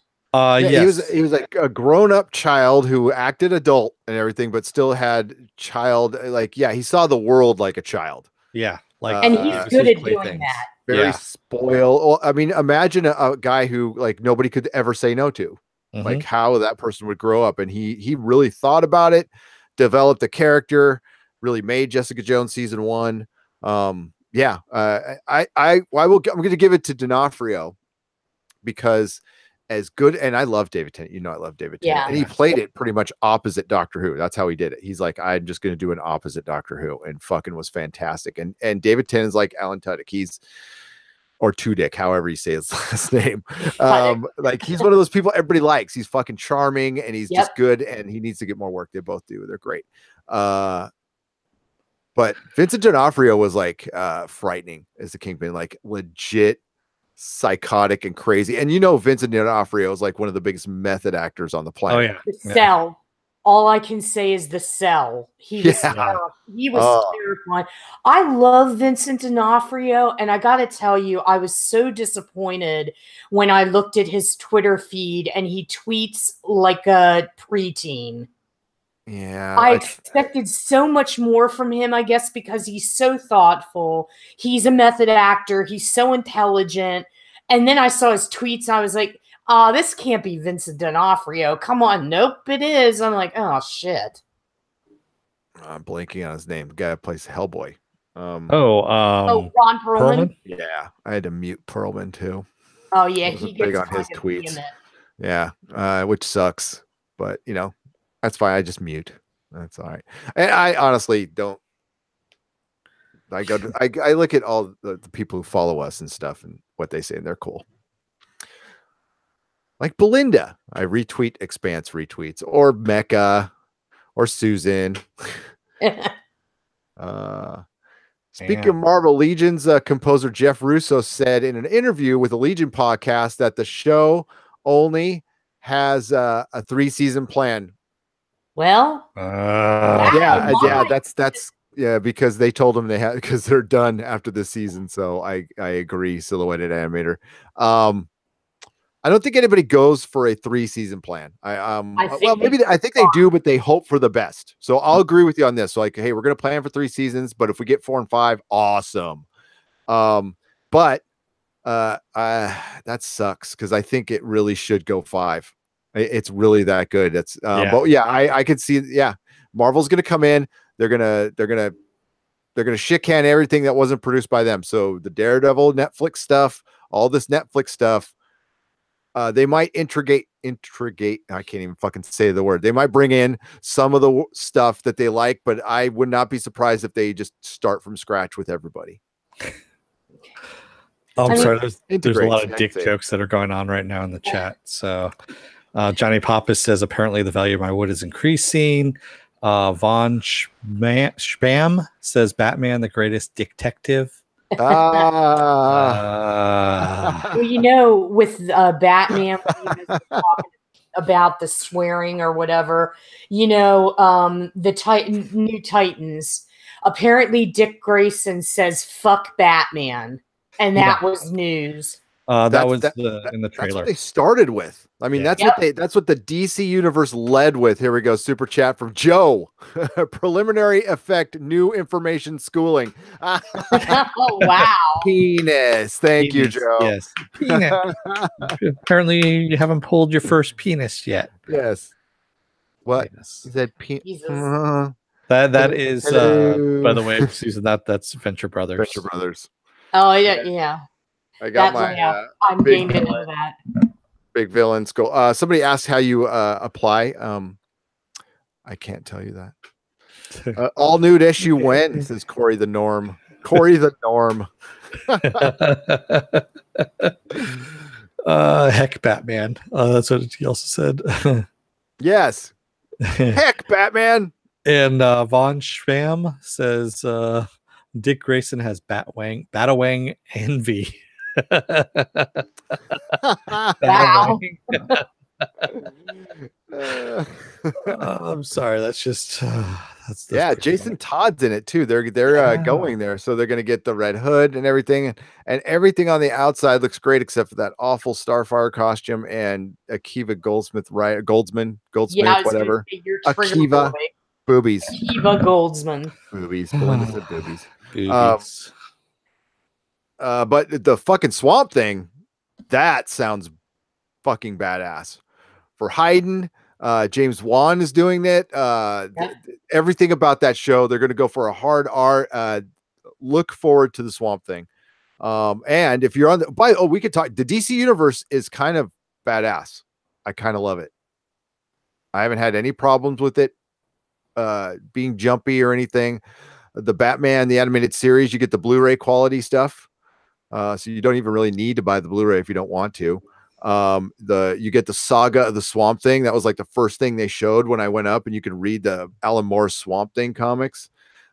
Superman, the movies there, they don't have the Donner cut of Superman 2. I think that stuff will probably come down the road. They have a huge library right now. It's kind of worth it, in my opinion. Have you checked any of it out, Dennis? I didn't get a chance to, actually. So I know I was going to, and then I got sidetracked by some stuff and didn't get a chance to actually take a look at it. So Neurotic Jr., Logan, my son, has been watching Batman the Animated Series for like a week straight when he's not doing schoolwork and stuff. But yeah, he's been just locked in. He's been Spider-Man PS4, Batman the Animated Series. Hey, well, Joe Lansdale wrote a couple episodes of Batman the Animated Series. Really? Yeah, I believe so. Huh. Wouldn't be surprised. It's there you movie Fanobi. Belinda, be a happy floating stone. I don't know what that means, but thanks, movie Fanobi, for the super chat. Yeah. Silhouette Animator says Justice League Snyder cut for the DC streaming service. Superman the Donner Party. I get it. Oh, that's a good one. There's an Elseworlds story for you right there. When will Marvel make a Batman Netflix show? God, it would be good. Corey the Norm, it would be fucking good. You want a Batman TV show so bad. That's what I want. Ryan Gosling threw his hat into the ring for Batman. No. Yeah, he said if Damien Chazelle will direct it, I will do Batman. Well, then Damien Chazelle will not direct it, and I will kidnap him to keep him from happening, because I don't want a Batman who like stares at stuff all crooked. Who has no emotional... Well, actually, Batman always has a sneer on his face for the most part. Okay, so. Ryan Gosling looks so unlike Batman. Oh, no. Well, that's But true. You know what? The bad part I could see is if it ever did come to fruition, because it'll be a Coke binge, and somebody will bring it up. They'll do it because it'll bring the ladies to the theater. I know. Well, I think if I spoke that now, it'll come to fruition. But I did read that, and I thought, fuck no, please no. I'd rather have John Hamm. Yeah, Johnny Pop said the same Batman thing. John Hamm. And Susan, since you invoked it, butt chugging is now trending in the chat as well. Yes. Oh well, God, it's about that time. It's 10:30. It's time for butt chugging. I'm asking Mrs. Neurotic if she thinks Ryan Gosling's hot. I never asked her that. MK Ultra says stop blaming cocaine. It's a hell of a drug. Cocaine's a hell of a drug. Yeah, exactly. And we're not blaming it. We're just saying it's enabling a lot of these bad ideas. They have plenty of bad ideas. They just shouldn't be acting on them. When they take the cocaine, they think it's a good idea because they are on the cocaine. Lindsay Ferris for Batman. Yeah, Mike. Scarlett Johansson for Batman, but she won't be able to do it because there'll be too many protests about her not being a man. Right. And she needs a butt double, so that'll kind of... So Jody says, to me, Conroy's Batman seemed to have a smirk on his face at all time at times, but I can't imagine Gosling as Batsy. I'd rather see Bradley Cooper as Batman before I see Gosling. Bradley Cooper, he could do it. He could do it. Yeah. Version, I think he's a little manic, and I don't see him as Batman. I don't either. I mean, I could see Hollywood suggesting him, with, oh God, Bradley Cooper. Yeah, he's so hot. Let's get him. Wait. They're gumming it. Yeah. Oh man. All the sweating and Yeah. And the feverish talk, and feverish talk, and they're like and the clenching of teeth. Don't forget the cheesy clenching gold of teeth. chains and stuff, and and chest hair and all that stuff. Well, you're talking really, really fast with the teeth clench because you know that's the way you got to be because you know that's the way it is. Yeah. Yep. Yeah. And then we got to get the twitching going too. That comes later. That's when you're starting to come down a little bit. Yeah. Well, yeah, the totally dilated pupils and that manic stare. Oh yeah. Good times. I can imagine Idris that's how Elba. a lot of things go in Hollywood. They do. There's certain meetings you can go to where you can see movie stars all the time. What? Huh? AA meetings. There's certain AA and NA meetings you can go to where you see Hollywood stars all the time. What? Oh! I thought you were talking about like you could get into studio meetings, and I was like, wait a minute, what? No, AA. No, oh yeah, AA meetings. Well, which are studio meetings? A lot of shit goes down at those things. Yeah. The one in Melrose, and yeah. Wow. Weird Al. Man. Why the fuck not? Sure. Oh man. All right. Well, you know, I think it is 10:30. I'm going to bring up one more subject before I go. I've got to go, and because I've got class tomorrow. Unfortunately, I have class all the time, but I have school tomorrow. So on Saturday, I know it sucks. But my last thing I'm going to bring up is that there's a little show called Veronica Mars that used to be on. Oh, for fuck's sake! It's going to return to Hulu with 8 new episodes with Kristen Bell. Yay! Well, is Rob Thomas? Yep. Yep. Well, that's good then. If he's doing it, are they bringing back the like Logan Eccles? Are they bringing back the whole cast? They're going back to Neptune, which is San Diego. Are they going to film it in San Diego? She's running a detective agency now. Apparently, that's the whole thing. That's what it's going to focus on. Where's Dad? I think he's dead. Ooh. Yeah. I think he's supposed to be dead. Yeah, Johnny Papas, I agree. I hope they're filming in San Diego again, too. That was one part I loved about the show. You see all those little parts that you know. It's been a long time since they filmed a show in San Diego. So, yeah, Simon and Simon. Well, I think they're filming Top Gun 2 out here as well. Yeah, they will. What were you going to say, Susan? I'm sorry. I was just going to say, these I'm so played out with them. I mean, I know the Veronica Mars fans wanted this, and I'm happy for them, but it's like, again, that's all we see are all these reboots of shows from 15 years ago. It's like, come on, give us a break already. I mean, between that and Charlie's Angels and I don't know. It's funny you mentioned "Give Me a Break" because I think no, I'm kidding. Oh God, no, not that. Nell Carter. They're gonna dig her up. At least Veronica Mars. It should have gone on longer.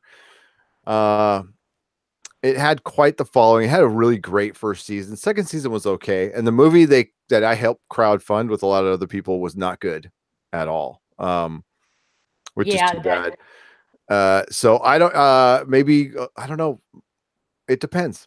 Rob Thomas still got it. I mean, iZombie's a good show. Oh, so iZombie's awesome. I think he's a talented person, but we'll see. Stephen Ernst, The Good Place is great with Miss Bell. Yeah, they said it won't interfere with that, so no worries for Good Place fans. Yeah, it's only 8 episodes. So I mean, for Veronica Mars. So I think that should be fine. And yes, we are going to be covering The Good Place. Stop the madness, says Belinda R. Yeah, there's 2 trains. I love the show, but if you're going to try to recapture what was cool about that show, what was cool about the show is she was a kid detective. She's freaking old now, so I don't know if you could recapture that. So I'll agree with you there. It's that show was of its time too, right? And I don't know how it fits to now. Well, that's what I was wondering. I'm like, she's almost 40 now, if not in her 40s, I think. How is this going to transition? Or are we going to do this old chestnut like Charlie's Angels is doing with Elizabeth Banks? We're mentoring the next gen. That is becoming the prequel. Charlie's Angels is going to be a blip. That will be gone before any people will forgo it. They redid that again. They're redoing it again, and yes, we know, and it's gonna suck. Patrick Stewart is Bosley. Yeah. Well, he's one of the Bosleys. Elizabeth Banks is also a Bosley because they are supposed to be an international group called Charlie's Angels, and the Bosleys are the ones that head each office. Is more thought and conversation I ever want to have about a remake of Charlie's Angels. I don't want to waste another breath or brain spell on that bullshit. Come on, it's a great idea. Yeah, exactly. Can we get something new? Fucking A, right, Belinda? Please. No, you cannot have anything new. Everything is okay. You want something new? Michael B. Jordan is in talks to produce and star in films about Tom Clancy's character John Clark for Paramount. Not Idris Elba? No, not Idris Elba because he's too old. So they're doing Michael B. Jordan instead. Sure. I get, sure.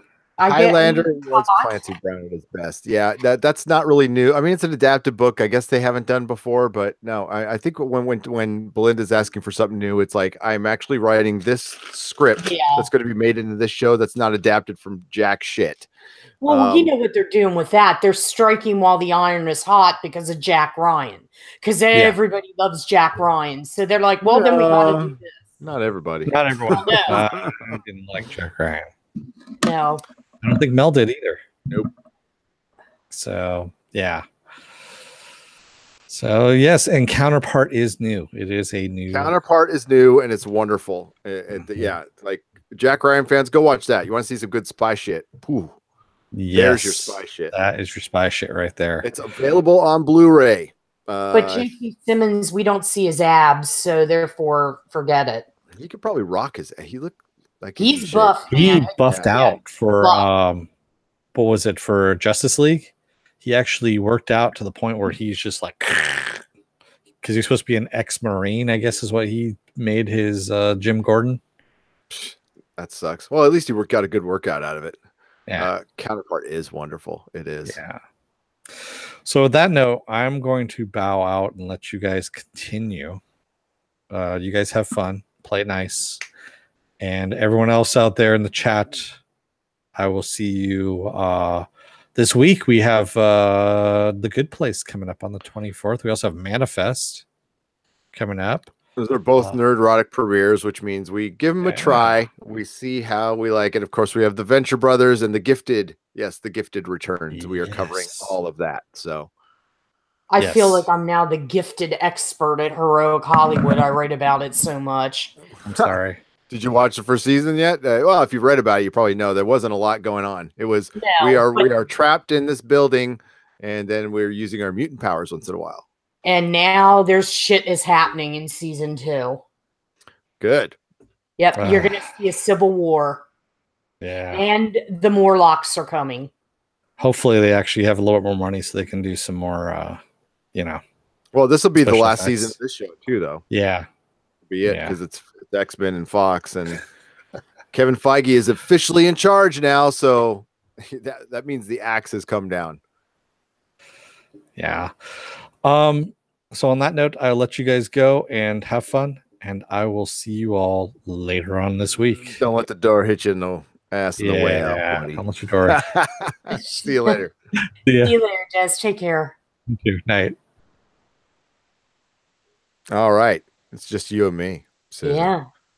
Hey. What you wearing? Actually, I'm wearing my work clothes still and my t-shirt. So I'm wearing some like black jeans. How about you? Sounds nice. I like that. Black jeans and black socks. Tidy whities. No, just kidding. No tidy whities. No tidy whities. You sexy socks. Is Tom still out there? I think we should bring Tom in. Tom, are you out there? We'll go for a little while longer. It's getting late too. I do have to work tomorrow. What do you have coming up on Heroic Hollywood or 1428? What are you excited about that you could talk What about? am I excited about? Well, actually, I can sort of talk about this. This I can talk about. I just shot part of a documentary last night. My part of a documentary that is about Joe Bob Briggs, and it's going to have Joe Lansdale in it, Del Howison, John Waters, I think Mick Garris, and they needed a female voice for it. So they asked me to do it. They kind of had to talk me into it. So I did my little blurb for Joe Bob last night and sent it to the director and producer. There is a chance that I might be involved in a project that I can't really talk about, but I can tell you that it involves some pretty heavy hitters of 1980s horror. Ooh. Yeah. So the reason why I can't say anything about it is there's interest for me to be involved. And I guess I said this sounds so fucking Hollywood, but I'm in like talks. So yeah, once I can say something more concrete about it, then I definitely will. But I'm very excited about it because it's an opportunity for me to grow our site even more, get our profile higher. So yeah, that's what a lot of what I have going on there. With projects plus running 1428 and the other stints. So yeah, that's what's happening. So I'll keep you guys posted on that. That's awesome. Yeah. You've always got stuff going. That's good. It's, you know brilliant. what, I'm in this phase of my life right now where it's called gigging. I'm gigging everywhere because you have to do that. When you're not born William Shatner with a brand, you have to get out there and you have to hustle. And it's like, Jesus Christ, it's like, this is what this is about. So, and then plus next year, there's some stuff that I might be going to and covering again. So yeah, lots of stuff. Lots of stuff. It's kind of a gig. I've sent invites to Mecca and Tom. They could join it's only 20 more minutes we're going for my bedtime, but they are welcome to come on. Belinda, if you're still out there, I just got your message. I'm sorry. I kind of ran home. I didn't check Twitter. I don't know if I'm allowed to share this. I will share it next time unless you give me yes, she said, please check your Twitter message. Am I allowed to read this? Can I read that, Belinda? Tom's here, by the way. Hi, Tom. I think. Yeah, I'm just being polite. You guys were talking, so. Why are you being polite? Because. Oh, that's cute. Late. Just interrupt. I was rambling. Thanks for coming on. No problem. What's up, man? Not much. Not much. Long day. We've had a lot of, I wouldn't call it news, but we had the Chucky picture. We had the Joker picture. Oh, Chucky. Yeah. I haven't even talked about the Joker picture. Yeah, definitely, Belinda. Let's do that. But thanks for sending that, and you're awesome. And it's something I'm sure I can talk about in the future, not to be a total tease in the chat, but if somebody sends me messages, I have to check first. You guys understand. That Joker picture, man. What did you think of it, Tom? It reminded me of the masks they had in the beginning of Dark Knight. And I'm fairly certain this is probably not the final look of what the Joker's going to look like, because the scene they let out the other day had him talking to another clown dressed up. So I'm assuming that this is probably a precursor look. This is the first thing Warner Brothers let out, it was a bad idea. Yeah, what the hell were they thinking, man? I mean, is it tone deaf, or maybe, I don't know.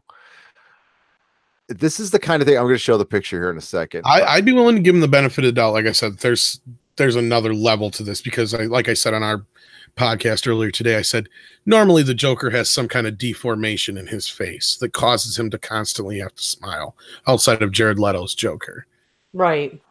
So I have a feeling there's going to be something else that happens to this character. I really doubt they're going to keep the red nose and the blue eyes, but I could be wrong. And if this is what they're going with, I'm out. Is this Joaquin's version? Yeah. Susan, I want to hear your take on it. Yeah. I think it looks terrible. I think this is a bad idea. Like doing an origin story without Batman. We've all heard that. It's just, yeah. And I want this. I was kind of trying to root for this movie because I like Todd Phillips. I do. Yeah.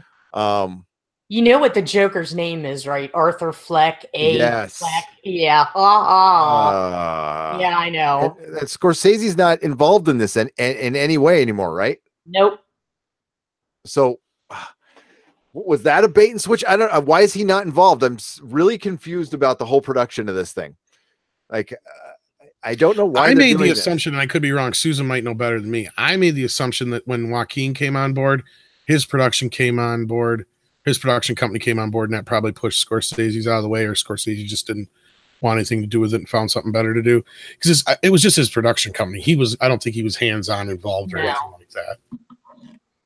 No, I agree, Tom. I think it was just supposed to be his production company, but then again, I don't know what Scorsese's working on at the moment, so something else might have happened too.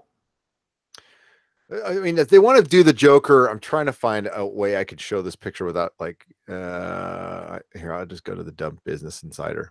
I can't wait to see this because I saw just Joaquin's face without makeup.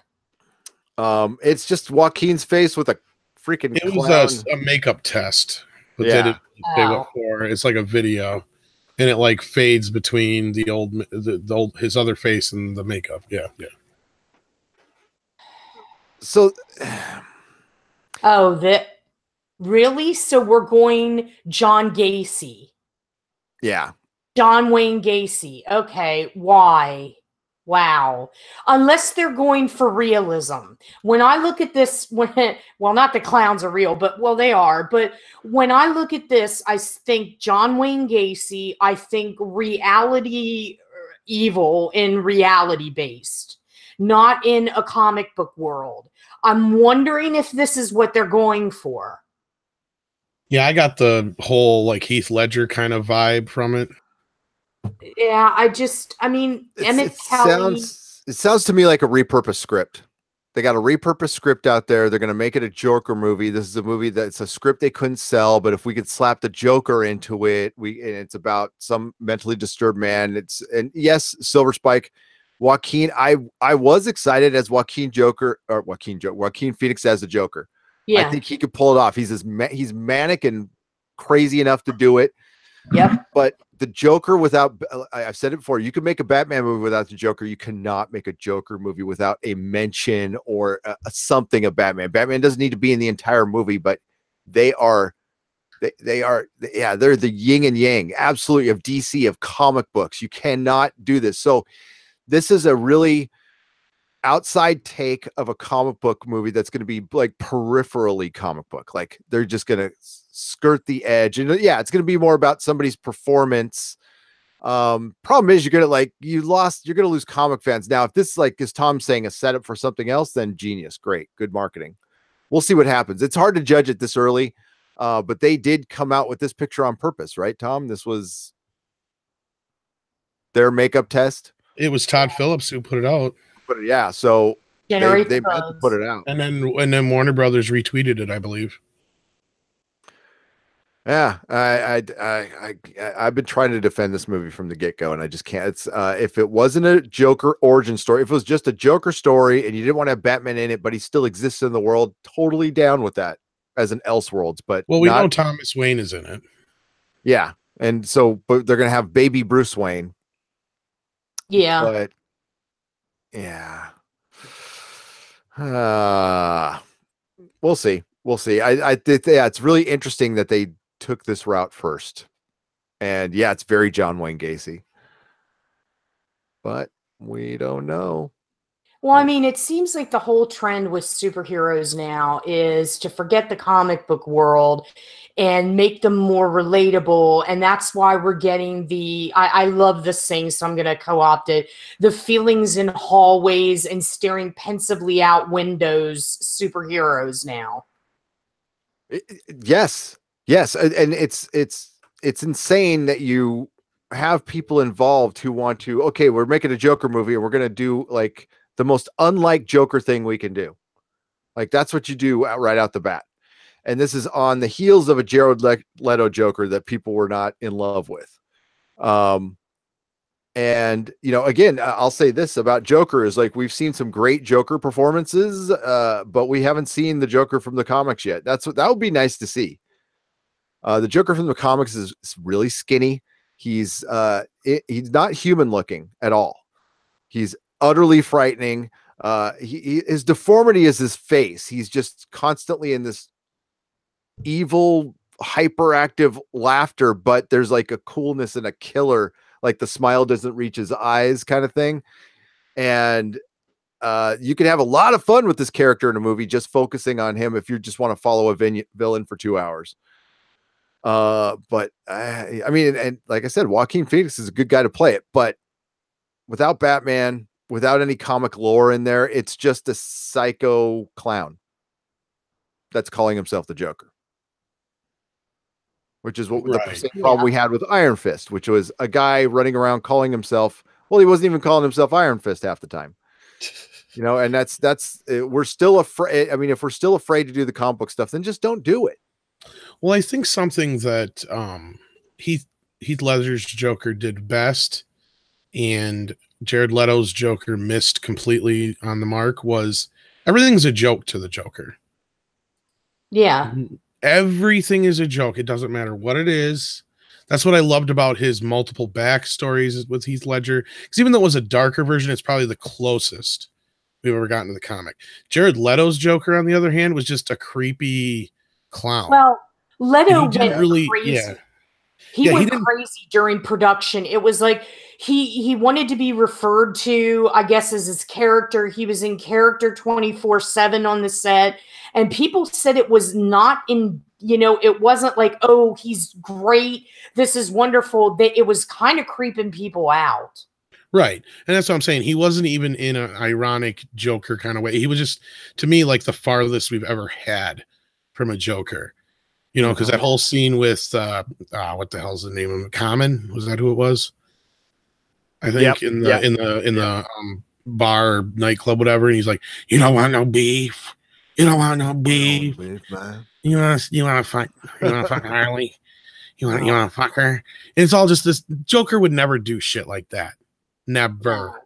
And then the whole way him and Harley were together, no, because nobody fucks with Harley but Joker. And the only time he's ever going to fuck her over is if it comes between him going to jail or getting captured by Batman or whatever and her. That's it. Yep. It's like the only thing. It's like, and it's not. They did not do a good job portraying their relationship. And that's why I was hoping that was like a Jason Todd Joker anyway, because I brought this up several times. That would have been great. And there was, he had the whole Robin tattoo, and if they would have followed through with that, I think that would have actually been great. I would have, because I would have loved to have like a Willem Dafoe or something like that pop up as the actual Joker at some point. Because Jared Leto's close in age to Affleck, but when you put him next to Margot Robbie, who's in her 20s, Jared Leto comes off like a Joker in his 20s. And if Affleck's supposed to be in his 40s, 50s, whatever, that doesn't really add up. Joker's timeless. You can have him be an older actor. And look at this. This is, to me, the single greatest drawing ever of the Joker, which is, of course, in Killing Joke by. And to me, Willem Dafoe not having gotten to play the Joker is probably the biggest injustice ever. Because, I mean, that guy's just meant to play the part, I think. Look at that picture. I mean, like, that looks like William Dafoe. Like, that he could totally fit right in there perfectly. Could not agree more. What I'd like to see, and this is just me and I might be alone in it, is I'd like to see somebody take 66 Batman and run with it. And see what they can do with it, just for fun, just for another take on Batman. Well, in a way, I thought Nicholson's Joker was a lot like Cesar Romero's Joker, only just psychotic. Like willing to actually kill openly. They've done an animated thing. They did an animated Batman where Adam West was the voice and William Shatner was the voice of. They had two of them, yeah. Two-Face. Yeah, that was fucking. It was okay. It was great to hear their voices together. I would take. I'm gonna watch this. We'll check it out. I wish I could report that I was loving this, but I'm not. And I tried. I gave it a good effort to pump this thing up a little bit. And DC's got they need some hits in this. I still don't see why we have to have two Joker stories. I don't understand that at all. Right, because we still have that. Did the Gotham City Sirens movie, was that combined with the Joker Harley movie, or is that still something completely different? Well, Margot Robbie's having the girls' club. Right. And I think the Siren, Gary, didn't we cover that? And isn't that kind of on the back burner now? It is. It is. We're going to get a Harley-centric movie. I think it's her and Poison Ivy at this point now. So Yeah. Is that the one that her and Leto was supposed to be doing together? Okay. I don't know if Leto's going to be back in the picture, though. The story keeps changing every second. Yeah, I was going to say, there for a while, it was like one of those. I don't even think DC knows what they're doing anymore, what one end's doing or the other. Well, I mean, we're getting a bunch of people in the chat are going, and they'll be correct. DC has announced a bunch of movies, but everything is relying on the next three that we know are being made, which is Aquaman, Wonder Woman, and not necessarily in that order, and Shazam. And they all three need to do really, really well. Two of the three need to do really, really well. I think Wonder Woman's going to be a hit. I don't think that's a big surprise.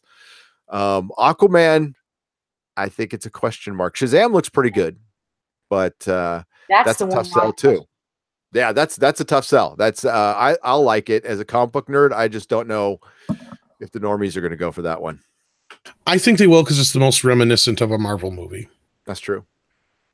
And honestly, and all these besides Wonder Woman that has a chance, it's that one. I don't think Aquaman's going to do as well as they're hoping. I don't think so either. I hope it does, but I don't. But yeah, don't forget to lick that button, folks. No, I mean, for those who are looking forward to it, I hope it's good. I hope it does well enough to, continue on, because I have no real love or hate for Aquaman. I just kind of, And then seeing him in Justice League, he was like Sons of Aquamanarchy. So I'm like, all right, whatever.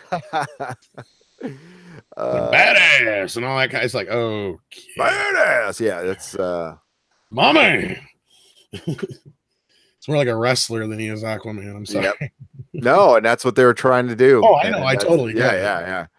Yeah. You could have as many Jokers as you want since you have no more DCEU. They said that universe doesn't exist anymore, and they'll go for single movies. Mako, and I agree with that. I think they should get away from that and do the single movies, and see what works. I think that's kind of smart. I think that's their plan at this point, because if you look at the overall picture, especially if they take out some of the ones that were announced, like Flash, they've been changing the idea of what Flash is going to be how many times now? They announced the movie? Now it's not Flashpoint. It was Flashpoint. Now it's not Flashpoint. Now they're still looking for a director. Then they found a director. Then they lost the director. Good night, Dynamo 75. Yeah, I think Flash is pretty much dead in the pan. That's not going to. Plus, that it was a Flash in the pan. God, he's terrible. He was terrible. Oh God, yes. Terrible. Especially compared to what his name, Grant Gustin. Grant Gustin. Yeah. That's what maybe they can still do that now. If the TV shows run their course, you bring those two back as the heroes. And look at the other one. Yes. Oh, sorry, Gary. Go ahead. No, that was it. That's all I was gonna say. I was just gonna say, look at the other one they announced, Supergirl. Yeah, which they still have a series going, and I don't watch it. Never been a fan of it, but I don't understand why they're coming out with that movie while you have a TV series going. Was popular. I mean, is it though? I mean, it's like those CW shows do good enough to get renewed. It must be. But here, let's go check out the ratings. Yeah, they must be a cash machine for them. It's because it's a girl. And because it was good. It was a good negotiation ploy against Henry Cavill. Yeah, that's we got Supergirl. That was like slam dunk on there, buddy. That is a mess. What did I hear today? There was a change today. Yeah, what are you hearing about all that, Susan? Since you're kind of closer to that. About Cavill. Cavill. I haven't heard anything about it thus far. Haven't heard anything. In my particular world about it. So I'm sure stuff is going on, but it seems pretty quiet right now.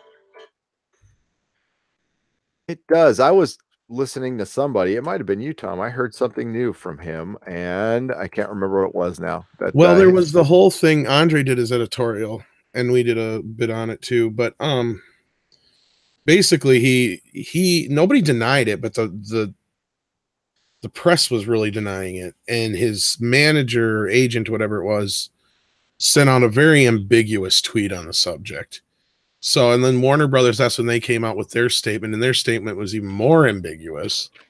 So, yeah, and then you had Henry Cavill did his fucking video that's like him just holding up the crazy. Yeah, holding up the Superman figure, and I'm just like, I mean, if they're giving him, it's like they're kind of like, because we were discussing this last week, it's kind of like they're tabling him. Like, well, we're not going to really use him, but that doesn't mean he's not Superman anymore. Right. And yeah, it's just a lot of smoke and mirrors, I think, is what is happening.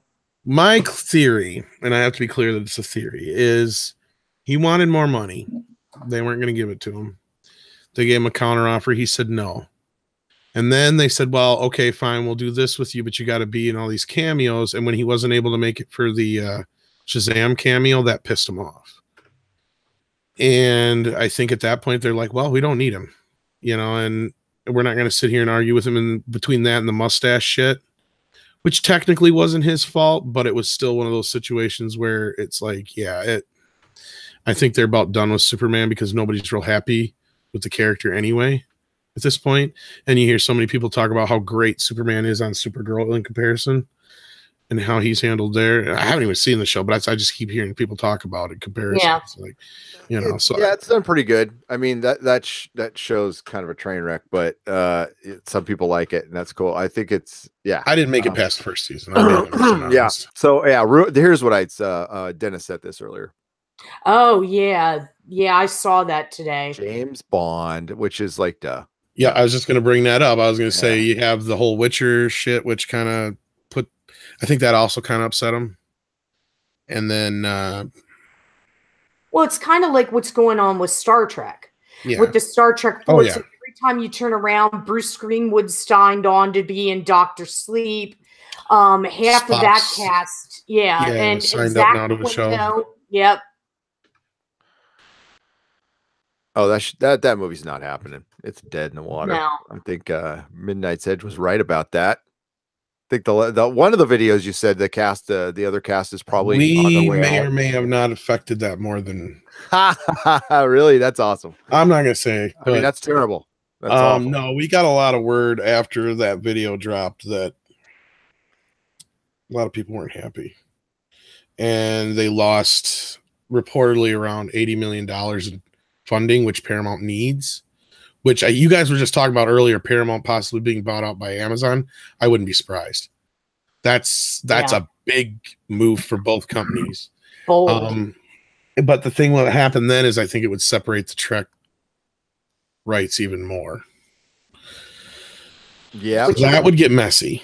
That would get super messy. And Apple's this dark horse who's been wanting to buy a movie studio too. Mm-hmm. They're out there, sniffing around. If anything, I see Apple. They'd probably go after Sony. Yep, that's what I was thinking too. But I don't know if Sony would sell. If the price was right, Sony would sell, because they've made it clear that they're not for sale. But then again, they've also said that basically what I just said. If the price is right, that they may not say no. But they like the synergy of having the PS4 and you watching a Sony movie on your PS4 and your Sony TV. But the problem is they didn't put the 4K Blu-ray player in the PS4 for some reason.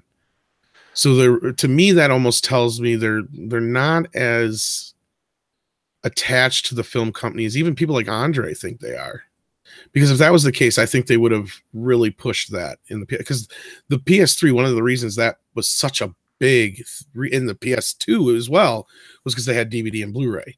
Yeah. Absolutely. And there was oh shit.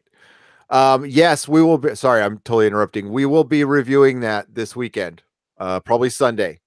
So, Maniac. And I've drug you over time here, so yeah, you can go No, ahead and no, wrap it up. it's all good. Thanks for coming on. No, that's good info. And yeah, Sony was like this close to selling not too long ago, right? I'm sure you guys. Yeah, did a they video even on it. said Yeah. something. Well, yeah, and it seemed like they were grooming themselves for sale, and they got lucky. They had what was it, Baby Driver, and some horror movie that did well, and Jumanji.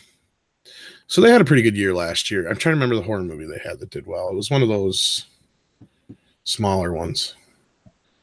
Hi, Mecca. How's Anyway. it going? Just in time to end. So, Mike, thanks for bringing that up. I saw the trailer yesterday. No, Carrie Dalton. Actually, the PS4 does not have a 4K Blu-ray player.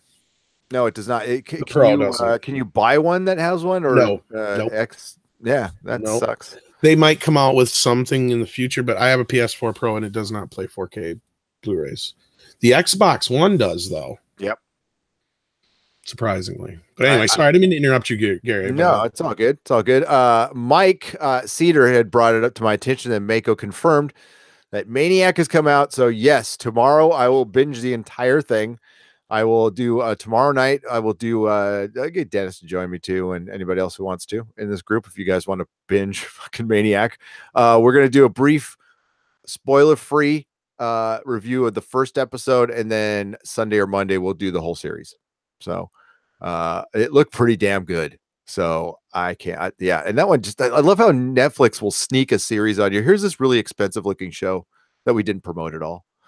Exactly, Johnny Pappas. What is Maniac? Well, gotten a lot of good reviews with Jonah Hill and Emma Stone.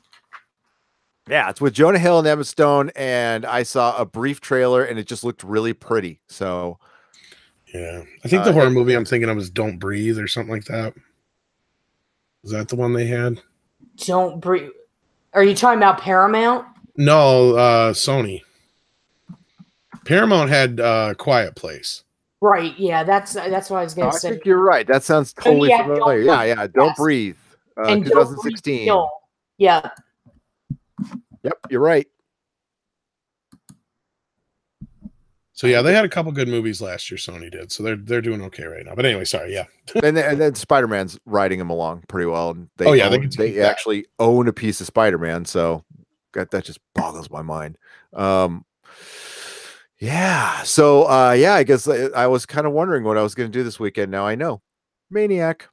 Yeah, it's on Netflix. I don't know what it's about. It's got something to do with projecting shit in your mind or something. And, and Jonah Hill is skinny, and Emma Stone is Emma Stone, and she's still very young. So I don't look at her that way.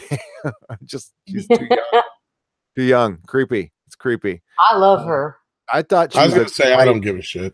There you go. Well, you're young. No, you're still younger than me. A little bit, but not much. A decade. That's a lot. Right. That's enough. That's enough to make it creepy. Yeah. I mean, no, it's not for you, but it'd be definitely creepy for me. Yeah, for sure. That's true. It was creepy for Jim Carrey too. I thought she was a good. It's too bad we didn't get to see. She was a great Gwen Stacy in the bad Spider-Man movie. I'll just say that.